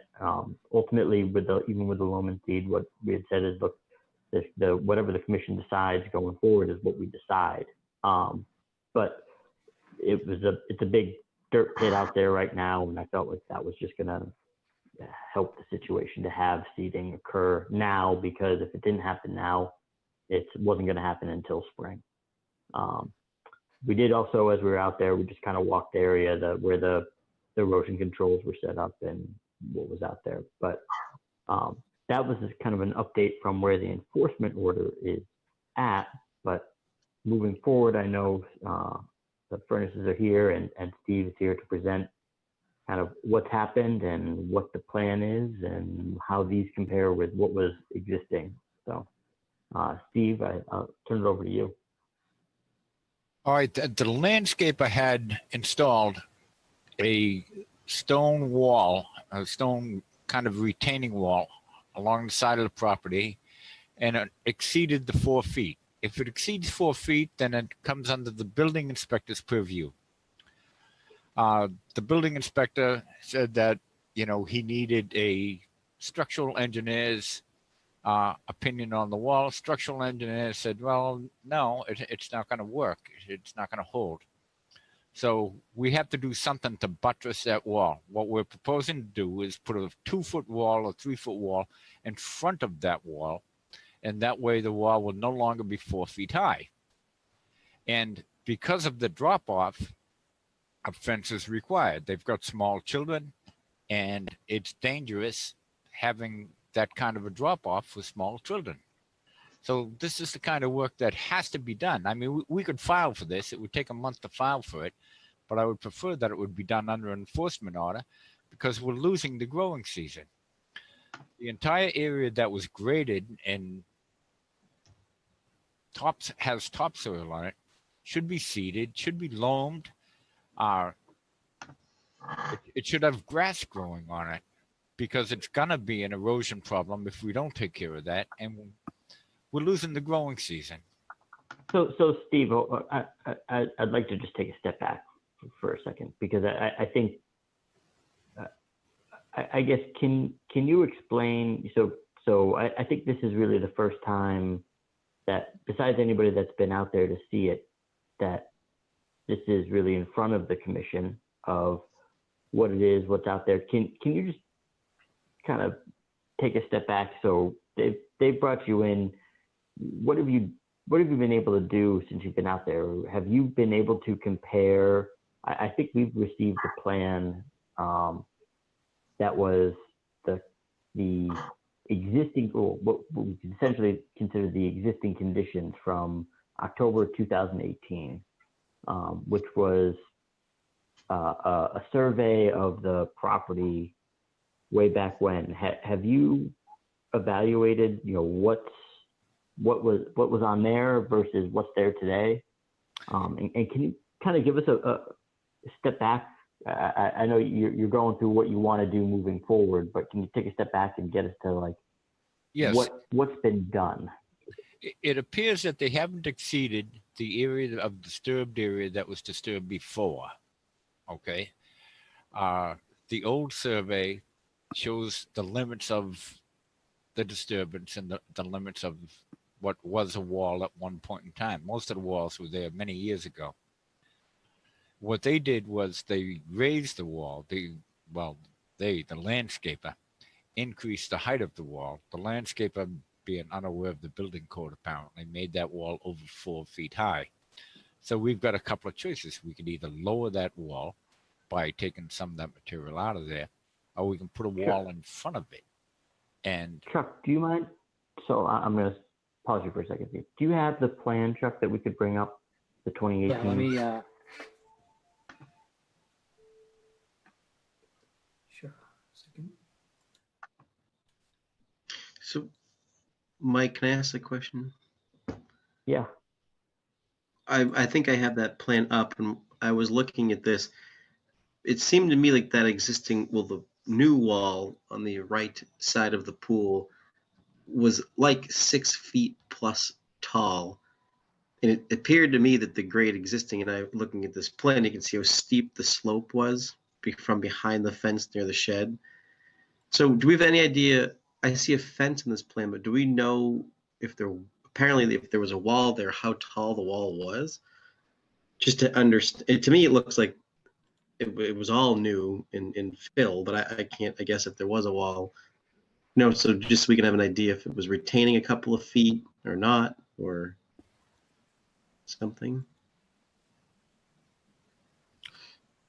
Yeah. I don't know how tall the wall was previously. Mm-hmm. But, okay. I know the existing conditions. We brought in after the existing conditions. And right. Right now, we just have to do some work on it to resolve the problem for safety reasons. It's a good distance away from the wetland areas. They have installed erosion controls. And the site is, relatively stabilized right now. What we're worried about is what will happen in the future if we're getting into the cold season. And I don't see a 100-foot buffer in here. I see the 35, but even at the shed, is the shed basically in the 100-foot buffer? Right? It would seem to be. Yes, in my head. Carl. Yeah, It because is. look, It is. Carl, look how it creeps up on the other side. All of the work, right, from the left in the sort of top of the property was in 100-foot setback. I'll try to get there. No. So okay, I have more comments, but I'll wait till we keep going. Oh, actually, the shed is outside of the buffer zone, scaling it off. No. No, I don't think Steve, so. See how the 35-foot line comes up along the property line because of the drainage channel on the left side of the page. No, actually, I know so. I have the plan in front of me, and the shed isn't really. I guess I just meant that when I was there, the new wall to me was up to the shed, and I guess I'm just trying to understand if the entire wall was in the 100-foot buffer, which it appeared to be. Just trying to gauge how much soil was brought in. If you scroll the map up a little bit, you can see nope, the other way. There you go. There's the 100-foot buffer line, and it comes right up along, and then I don't know where it goes from there. Oh yeah, I see. Oh, yeah, so it's pretty close, so, okay, yeah, Most of the wall is within a 100-foot buffer. yeah. And I think the soil that was brought in is filling that place that looks like a steep slope and says 18-inch stump, 36-inch stump. That's all now raised up to pretty much flat. I was gonna say, it's pretty much flat. Pool deck. Yeah, it is flat and smooth. And the cliff is where the fence line is. Yeah. It was pretty dramatic, yeah. Yeah, so the stumps that were in there were, that's where one of our kids fell last year and hurt herself pretty badly. So and I know we spoke with some of you guys, so forgive me if this is redundant, but it was really, the plan for this was to take the dangerous stumps that were left in the yard when we purchased the home 5 years ago out of the way, because my kids are playing out front in the street because it wasn't safe for them to play in the back. We said, we just want to take the stumps out and replace the fence, which was existing, but not in good shape. There's bittersweet wrapped all over it. And so the plan was really to pick out that big 36-inch stump, was huge. And apparently when they took that out, the goal was to try to sort of smooth it out a little bit more and raise it a bit. We were gone when the work happened. We expected to slope down a bit more, but this is what we came back to. So, you know, it definitely, the plan was to hope to sort of level out a little bit and then it would go down, but this is where we netted out, without understanding, of course, the bylaws and the regulations, like thinking we were literally removing some stumps, grading it a tiny bit to make it so that you weren't falling down a ditch, and then, you know, replacing the fence. So we just wanted to like level set on the expectation and the wall, which was a little bit of a surprise to us too. We thought there would be like a boulder there. So you did think that there was going to be a wall of some type there, is what you thought? I thought when I asked the landscaper, when you remove the stump and you grade it down, what retains the soil? You know, we hadn't budgeted for a wall. We knew walls cost a ton of money. So we said, what are you doing? I'm glad you said that, because that's what I was getting at. And I was trying to, I was beating around the bush, was that. No, just be direct with us. I'll tell you. It's a pretty big wall, a very dramatic wall that I was surprised when I asked you on site that you didn't know that was happening, because I thought, wow. No, I know that sounds really stupid, and I consider myself an educated woman, but I am not, and I'm also not a landscaper. And when I said to him, I even have it in an email, I actually believe I said to one of the partners of landscaping, how are you holding back? I don't think I used like erosion, but I said, how are you like holding back the dirt that's going to slope down? And he said, we'll probably have a couple of big boulders. So, you know, what I envisioned was literally a big rock. Yeah. And I know that probably sounds stupid, because in hindsight, how could that hold any sort of grade? But I just sort of, I guess the expectation and reality were different. Yeah, no, it can, and that's an okay assumption. I think he went far and beyond that, but you're right. It could have been. Yeah, and it's unfair because he's not on the call, and I don't want to speak for him. It wasn't in our scope. We didn't scope out a wall. So, you know, when we talked to Paul, the building inspector, he was like, listen, he's like, if you can't get a stamp on this, because we didn't know the rules and regulations, but once we figured those out, once he was out here, he said, just, you know, take it back down to 4 feet. You've got it, you know, or do 2 tiers. He's like, I'm totally fine with that. He's like, but you got to do it soon. You have kids. It's a safety issue. So now it's like very chicken and egg, because I know there's so much at play here with everything that's been going on with the order, and we get that. But then it's sort of like, I can't do this because we need to fix it, but we can't because of the order. It's just sort of, we're just trying to figure out how to navigate this in a way that satisfies everything we need to do. At this point, we just want to resolve the problem. We want to do it before the growing season is over, so we can stabilize the entire area. So we've got an enforcement order. Well, let's just do the work under an enforcement order. We could file a notice of intent, but that'll end up losing another month. It'll be November before we can do any work. Is sod an option? I'm sorry? Is sod an option for the lawn? My I don't point, know. my point lot is we more could, expensive. yes, it is. But I'm just saying as a I mean, aesthetic, it could be done until Christmas. So if that's the case. I mean, sod's not an option if we want to pay our kids Reading public Right. preschool tuition, but Yes, I agree. I assume in theory it's an option, and I know it's not. I know you guys don't make the price of the sod, but if we can, yeah, financially it's not. If we can work on the wall now, we can, seed the top, and within a month we can have a good layer of grass, and we can prevent, the chance of future erosion and all. So All we have to Steve, do is add a smaller wall in front of it. It's not a real threat to the wetland area. So Steve, there's more than one option to enforce that wall, reinforce that wall, right? There's this first one, which is putting a wall in front of it, which we don't really see where this wall goes to right now, but it's potentially getting inside the 35-foot zone where that 6-inch T is. And there may be trees that are taken out if that's the case, or you could take out part of the rock. I mean, this is kind of in line with what Christy was saying she thought was going to be the plan in the first place, was you could take out some of those rocks, have it be 3 to 4 foot tall, and slope down from where it says where it says the fence was previously, down to where the bottom was, and it's probably not a very steep slope. It's probably still something that's safe, but it's not encroaching further towards the wetland. Correct?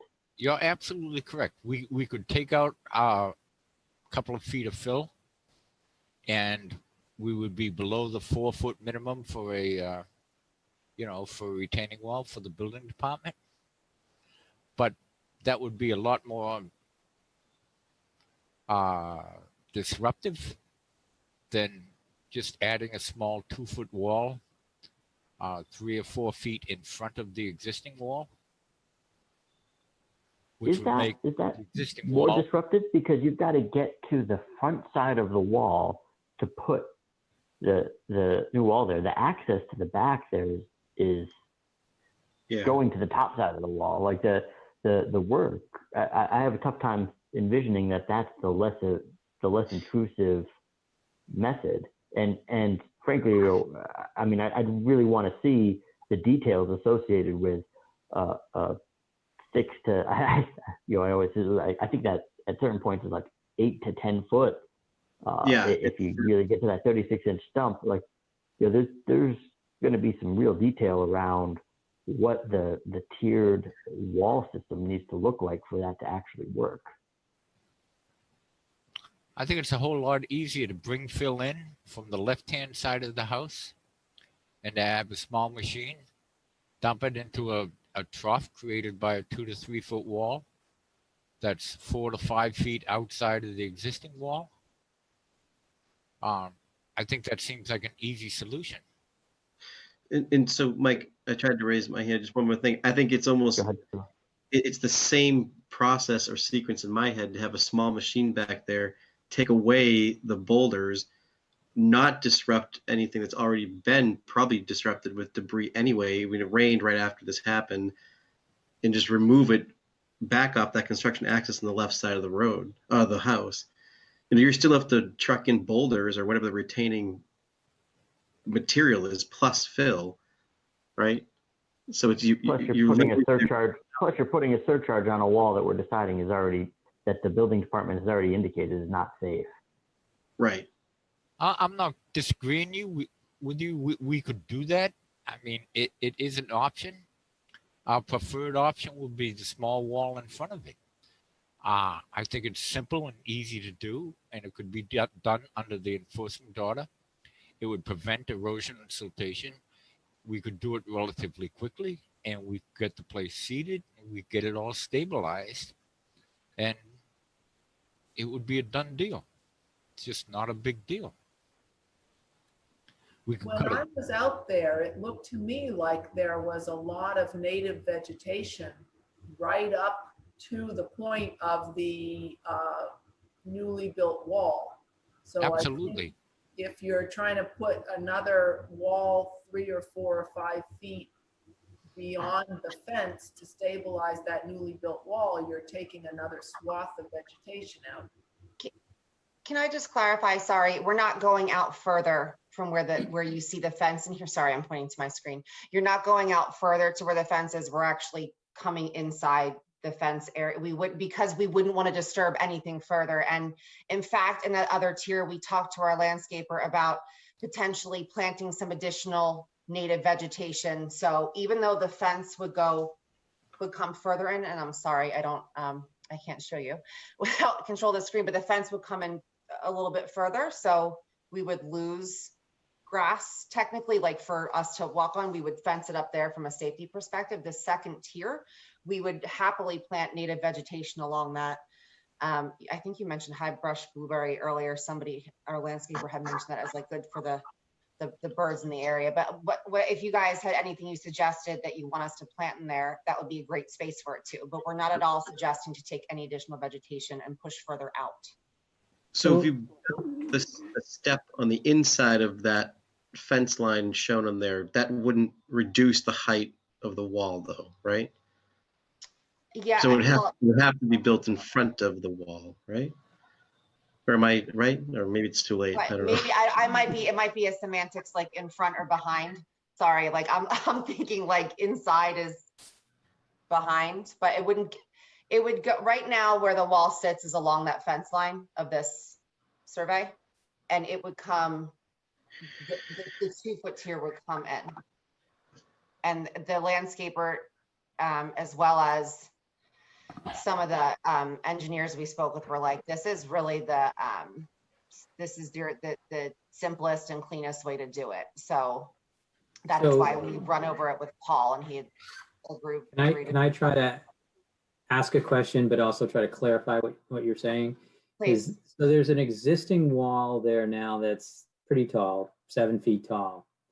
And what you're proposing is to take half the boulders off that wall, cut back towards the pool, and then drop those boulders in place, creating a tier and kind of like an open area. And all the work is coming back into the property.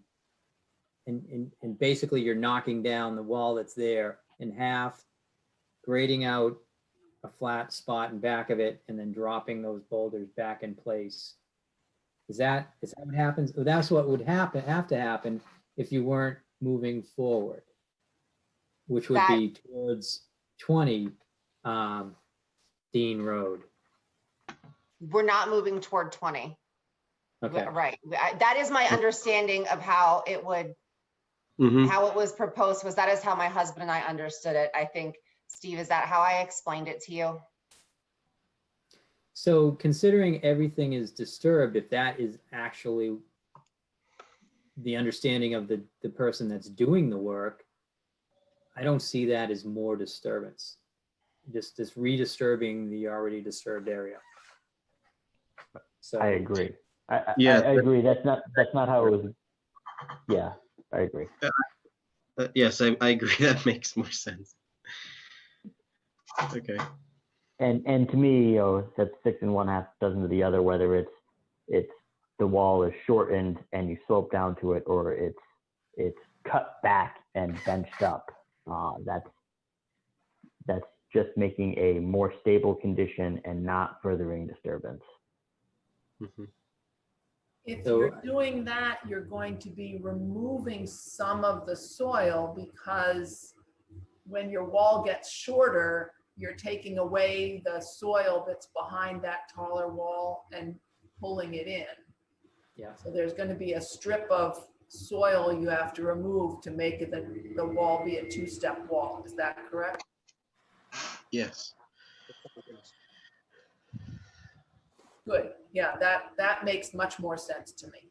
So we just have to make sure that the people doing the work and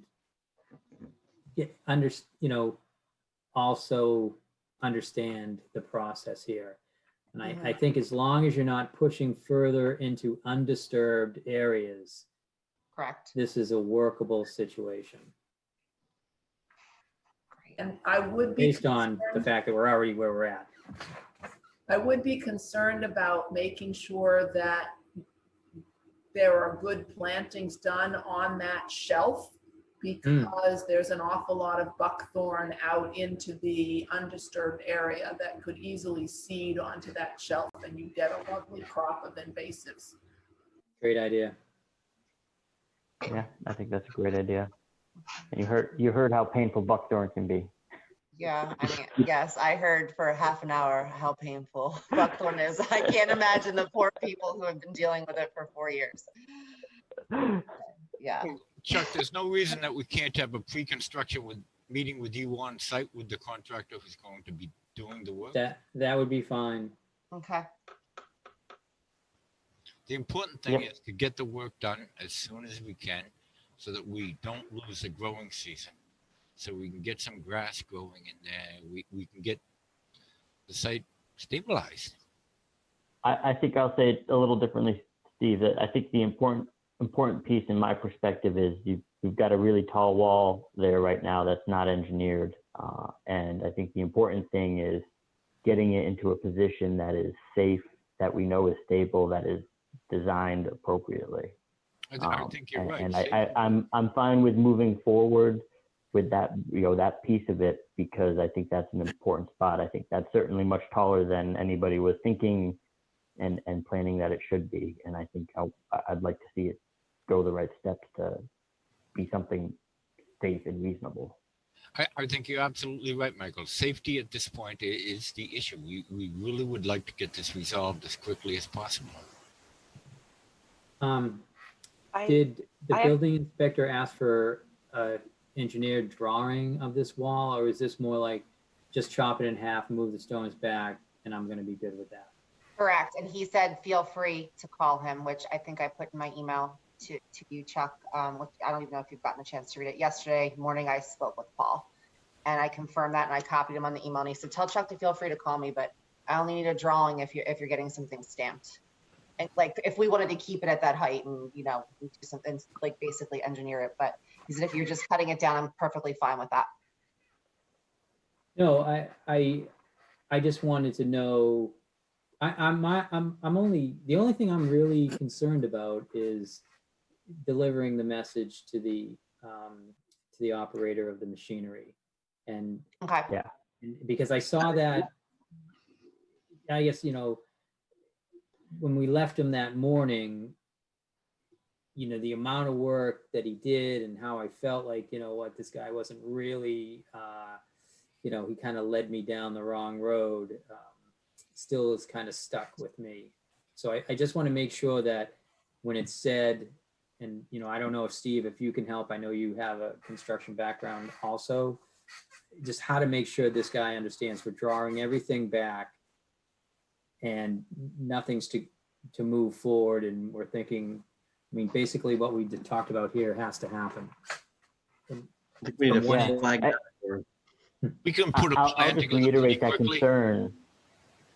So hold on, see, I'll reiterate that concern. It took us 20 minutes to decide whether to figure out together that this was stepping back and not going forward. I want to make sure that whoever's doing this work is on the same page with what we just said, and it becomes more difficult when there's not something on the page, just like you're saying. So I want to make sure that we have a clear way that message is conveyed of what the expectations, what this should look like out there. We can get a plan together pretty quickly, showing what's proposed, and we can do a pre-construction site meeting with Chuck on site before the work is done. The important thing is to get it done, get the site stabilized, get the grass growing before we hit the cold season, and this cold season is gone. Now, the growing season by the NRCS is October 15th, but in reality, it's actually gone further than that, despite what Mr. Trump thinks. But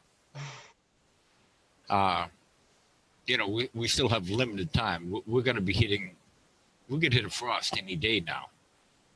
So it is important that we try to do something as quickly as possible. All right, so I think we have an understanding of the wall. Is the fence going to be installed? And is this the final fence that you're doing? Or are you doing a temporary fence? I just need to know for the order.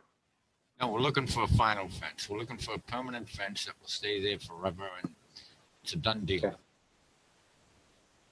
So the commission has to decide if you're satisfied with how the side looks. This also is the side furthest away from the wetland. Yeah. If that matters. So the plan is to have the fence be at the top of that, the top tier, right? Correct. Okay. Correct. And then the rest of the fence would just be replacing what we pulled up, the same spot. Yeah. That same alignment that's shown Correct. here. So so essentially it's gonna the from what's shown on the page here, on the right side, the fence is gonna get tucked in a little bit more, Correct. basically to match where that top tier is, and it's gonna go down or up the page, I guess, to some point until it meets that where the fence was previously. Yeah, probably And, somewhere. The plan would be in to the just shed. replace that. And then just to clarify, there's a spot right behind the pool. It says fence. It was like 3 big wooden panels I think to prevent people from falling over the side of the ditch where the stump was. So we're not putting anything up there. I don't know if I would technically call it a fence, but I have pictures that I'm happy to share with you that it was more like decorative panels to hide the ugly than it was a fence. It wasn't holding anything up or keeping anything out or in. So, Mike, are we addressing any of the other like graded area, or is that just the main concern of the wall for now?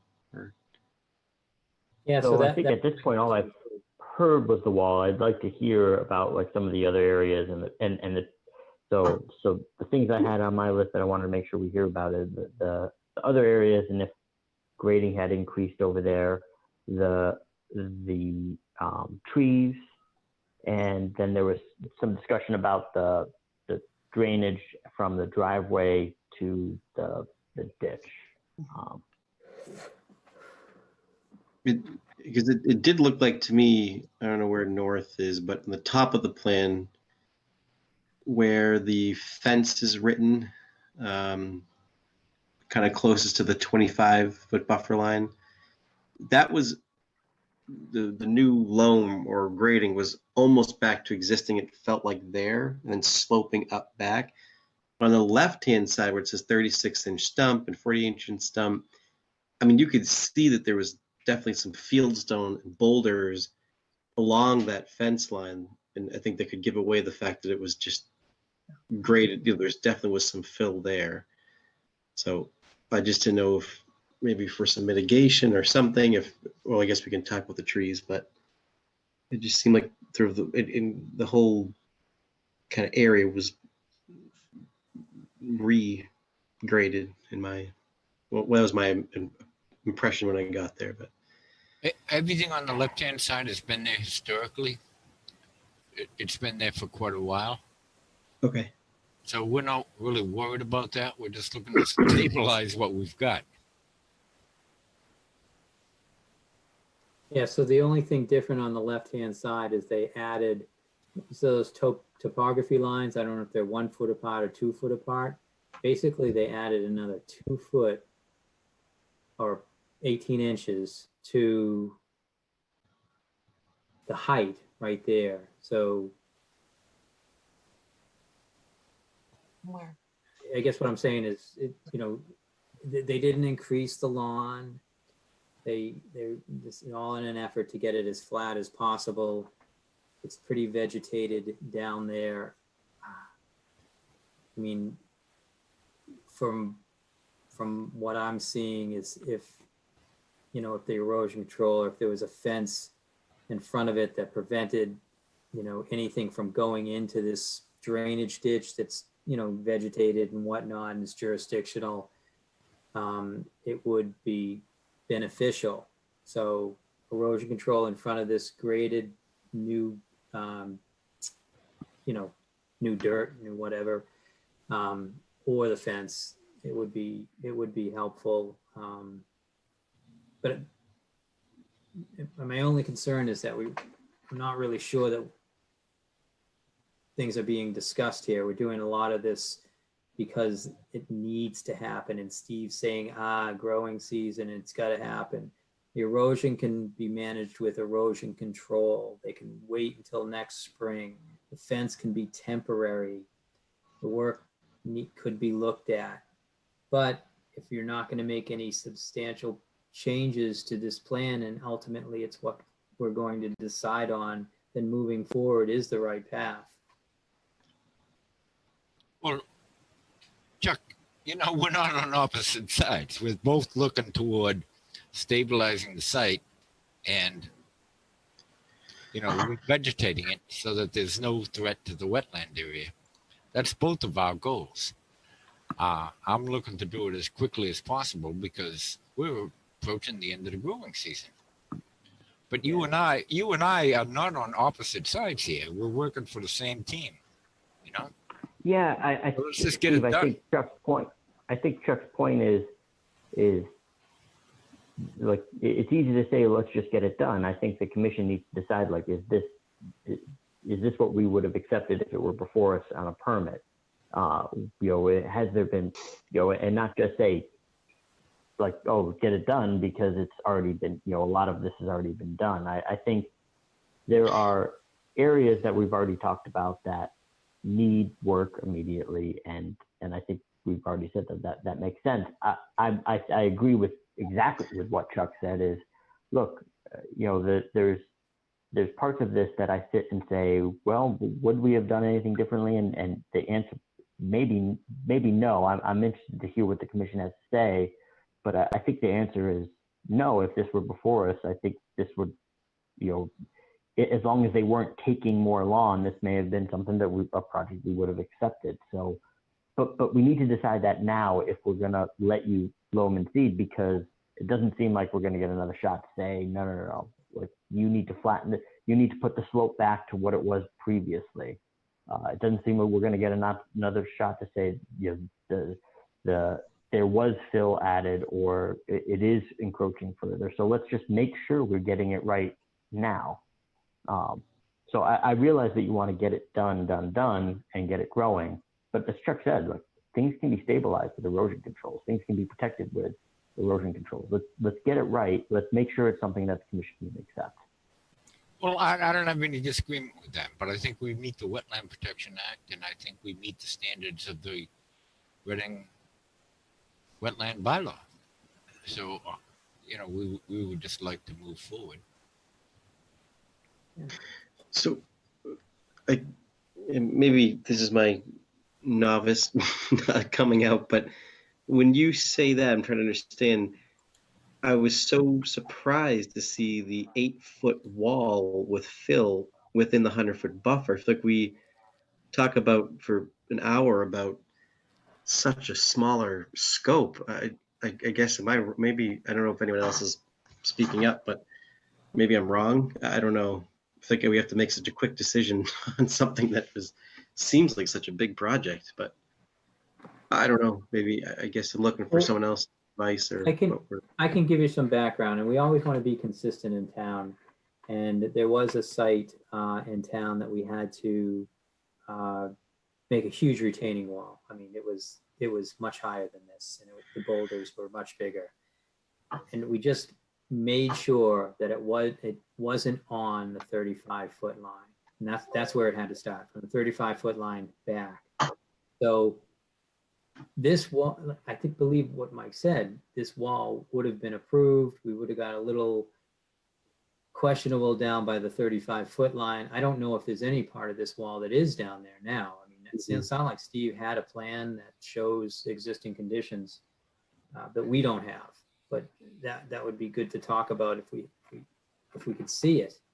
But I think the wall going forward up towards the shed would have been approved, and the 2-tier method would have been approved or something like that. So Yeah, I don't know if that helps. Yeah, that's good. Yeah, I'm trying to understand what the, okay. And I think in line with what, go ahead, Martha.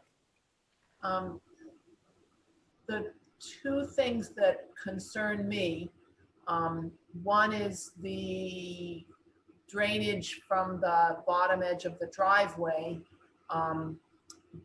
that needs to make sure that their basement doesn't get flooded again. So that pipe needs to be appropriately installed and have an appropriate place for the water to go.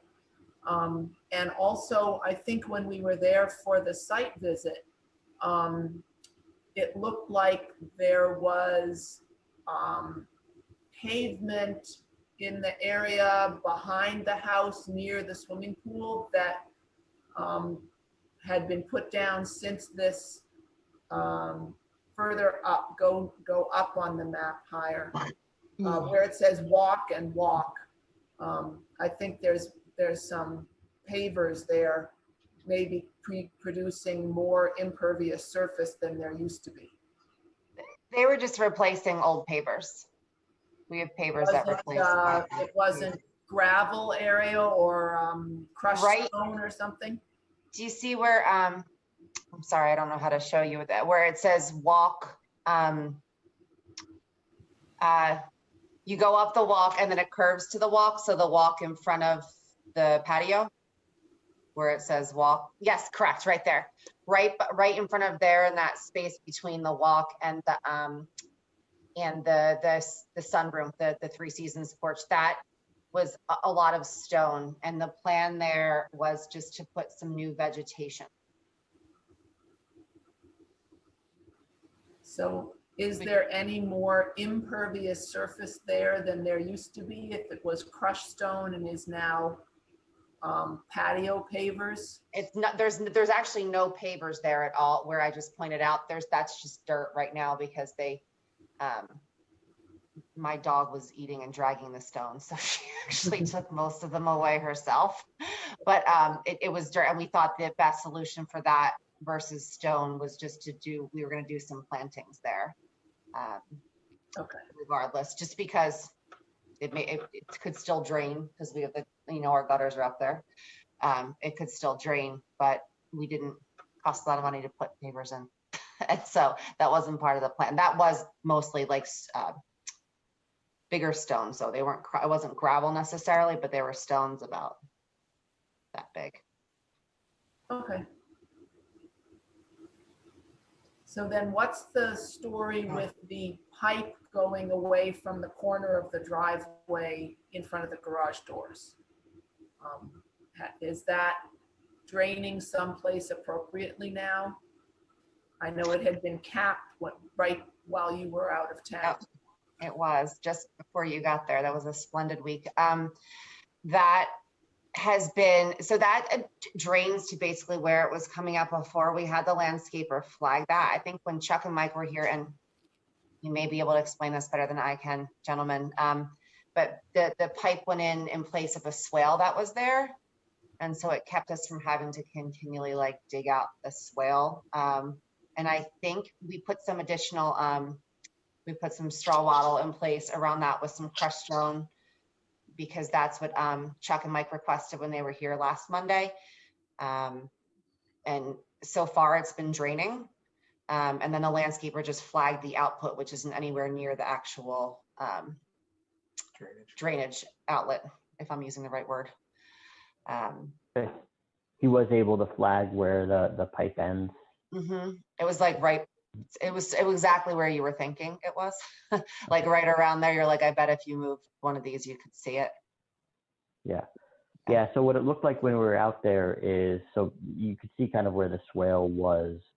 And then it looked like they probably ended the pipe and maybe just dug a little, not very far, but like maybe taking some of the stones that they found in the backyard and just put it the rest of the way, and not more than 6-inch or like trench. It looks flat, not far from now you're not going to see it, but it just, I think, kind of kept the rest of the length as a swale.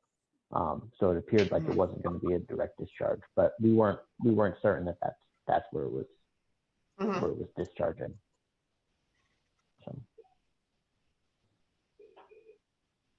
So does that, sorry, Martha, does that answer your question? I realize it's not the most technical answer. It's my layman's Yeah, explanation. if Mike and Chuck are happy with it, then I'm fine.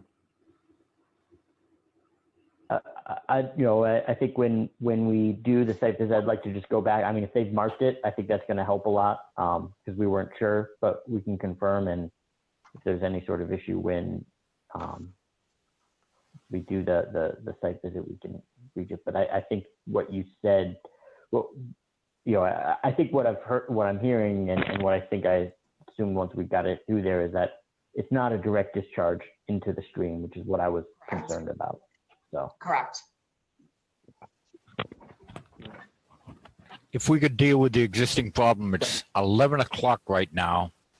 And I don't know about everybody else, but I've been working since 6 this morning. I'm kind of tired. So if we can resolve this, I would appreciate it very much.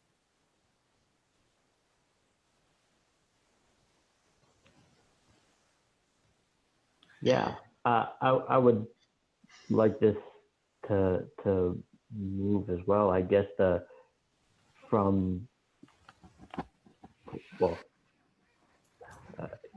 think we've talked about the wall. I think we've talked about the fill. How about the trees? Do we know what's been taken out? And I mean, it sounds like we've already talked about some replacements on the bench there. Yeah, so what they removed was not necessarily planned or requested, but the cedar that you see along the left side, it's like the first cedar you see up past like when you walk into the yard. 8-inch cedar. Yes, that was dead. And so they removed that simply because they were concerned about it continuing to be an issue. And then was it a pine? I don't know what, no, I don't know what. Sorry, it my was. husband said next to me. And I'm not sure what the tree was again, but we showed Mike and Chuck where they had taken it out, and it was had the bittersweet wrapped around it. And you can actually still see where the bittersweet was cut from that tree, I believe. Oh, was that by the retaining? No, I'm confused. I don't even recall where that was. So right where the wall is, yeah, like it's on the other side of the wall. There's like a whole section that's still filled with bittersweet trees still wrapped in it, but he took a little bit further up toward the shed. Yeah. Okay. That's the one I remember now. Yeah. So I think I was told that there are 2 trees taken out in this area here. No. And then, well, this is what the guy on the ground told me. There was 2 trees taken out in this area. He told Mike there were no trees taken out. And was it the same guy?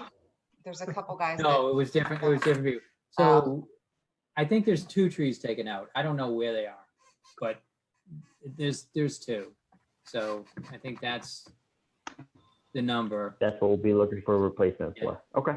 But I think the thing that you're creating with the wall makes a lot of sense to vegetate that somehow. And if that's the agreement that we get from you, I mean, I don't mean to like jump in front of everyone here, but if you vegetated that area, that the tiered section of the wall, that's a good spot. Something along the back or the side, also, those are good spots. But that doesn't have to happen tonight. But you're going to do at least 4 shrubs, or two trees. At least 4 shrubs or 2 trees. Okay.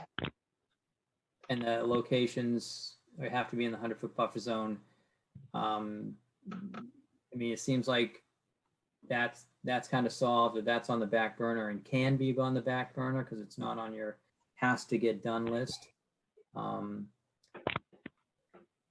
then we're just down to if everyone's okay with the grading and the fence going in, and we'll keep the enforcement order open, and the applicants will let us know when they're talking about planting and then come back to the commission and propose those areas, we should be fine.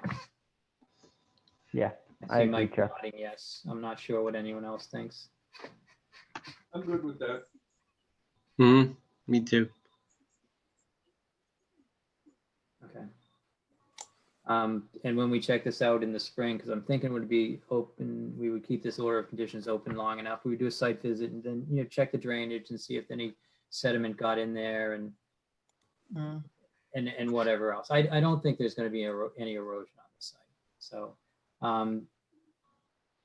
so Steve, there's that thing about animal passage and the fence. So just make sure that they understand that. Yeah. It needs to happen. You, Steve? I'm with you. It's the 7th. Oh, I didn't. Not sure I understand the question. A lawn, for the most part, is not a migratory pathway. Yeah, but we're gonna do it. So just make sure that they, since it's 11 o'clock, we're just gonna do it. And it's gotta be somewhere. So I'm assuming there's gonna be at least 2 openings on this stream side and 2 openings on this other side here. 2 openings for, I don't understand. 2 openings for what? No, we have So they kids. get, you know what I'm talking about, Steve. Underneath the fence, there's a gap to allow animal passage. So it's not a full opening, guys, just a. Oh, I literally opening. just had visions of my 4-year-olds jumping in the stream. Okay. No, it's usually this how is not fences a, are not a set. full opening There's fence. It's at least a 3.5 inch to 4 inch gap underneath the fence in a couple of sections. That's not a problem at all. I don't think we're looking for, a stockade fence that's going to go from, the ground to 6 feet up. Are we, Christie? I think we're looking at some kind of, wrought iron or rail type fence, right? Yeah. So we lost you, Christie. Hold on, we are on mute. Sorry, I was Go on ahead. mute. I do this all day. You would think I know. No, aluminum on the sides, like all around the perimeter and the front. And I'm not sure if you guys saw this, but they were big, solid wood panels. We're just going to replace those with vinyl, just because they're sturdier panels. But nice aluminum on the side, so it's got the spacing in between it, and I think there's a gap underneath it. Yes, that'll work on its own. That Okay, sounds so like exactly what we're talking. the only thing that I would add to that is, Steve, before this happens, we heard about a plan. Can you make sure all this information's on the plan, and you can hand that plan to me at the pre-activity meeting? All right, that sounds good. And then, or you can even email it to me prior to that, but at least have a copy for me at that pre-activity meeting. All right.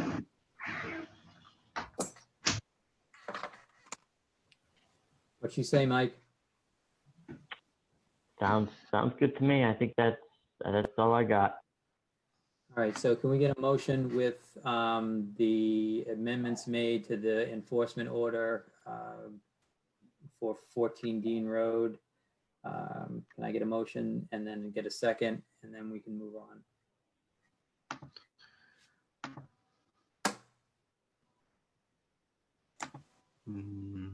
Nico, when you make a motion for me? Maybe she's muted herself. I don't She's know. muted for a while. Carl. Motion for what? Okay, Carl, can you make a motion? Yeah, Talk to me. motion. I'm trying to pull up the thing. Motion to Issue an enforcement order? No, we already issued. Amend the enforcement order. issue to amend the enforcement order There we go. for. I just had it up. 14 Dean Road. 14 Dean Road. I don't have it. You can say with the conditions discussed tonight. With the conditions discussed tonight. I Second. don't have a number. Okay, yeah. Okay. Michael Flynn in favor. Nika Scanlon in favor. Martha Moore in favor. David Panett in favor. John Sullivan in favor. Carl Sacconi in favor. Okay, thank you. Thank Thanks, you Steve. all. Have the rest of the night off. Thanks, Christy. Thanks, guys. Have a good Appreciate night. that. All right, I want to cruise to the end here. want to let everybody I think know we're that we are all- caught up on our minutes and we don't Yeah. need to approve any minutes tonight. Yay. So Make a we're all motion set to there. adjourn. Second. There's one thing, I'm gonna give one quick last thing. Main Street, we're gonna have on our next agenda, a quick discussion about getting environmental monitor. The applicant has put forward an environmental monitor and we've asked for qualifications for that person. We've also asked them to at least reach out to Ann Martin because she is so familiar with the project and the process and where this all came from. Ultimately, within the conditions, it says that the Conservation Commission gets to decide who the environmental monitor will be. So this is something that's going to be happening at our next meeting. I'll try to forward along kind of the language that was in the order from the last time, but it's a little bit of a unique thing that we don't usually see. So I just want to give everybody the heads up to be on the lookout for that and to try to understand that piece of it a little bit better going into the meeting. That was it. Go ahead, Nika. Oh, she's muted again. I muted myself, sorry, because there's still noise here in the house, unfortunately. Make a motion to adjourn. I'll second that. All those in All in favor, favor? raise your hand. Aye. Aye. Thank you, everyone. Thank you, RCTV guy. Bye. Have a good night, everyone. Take care. Bye-bye.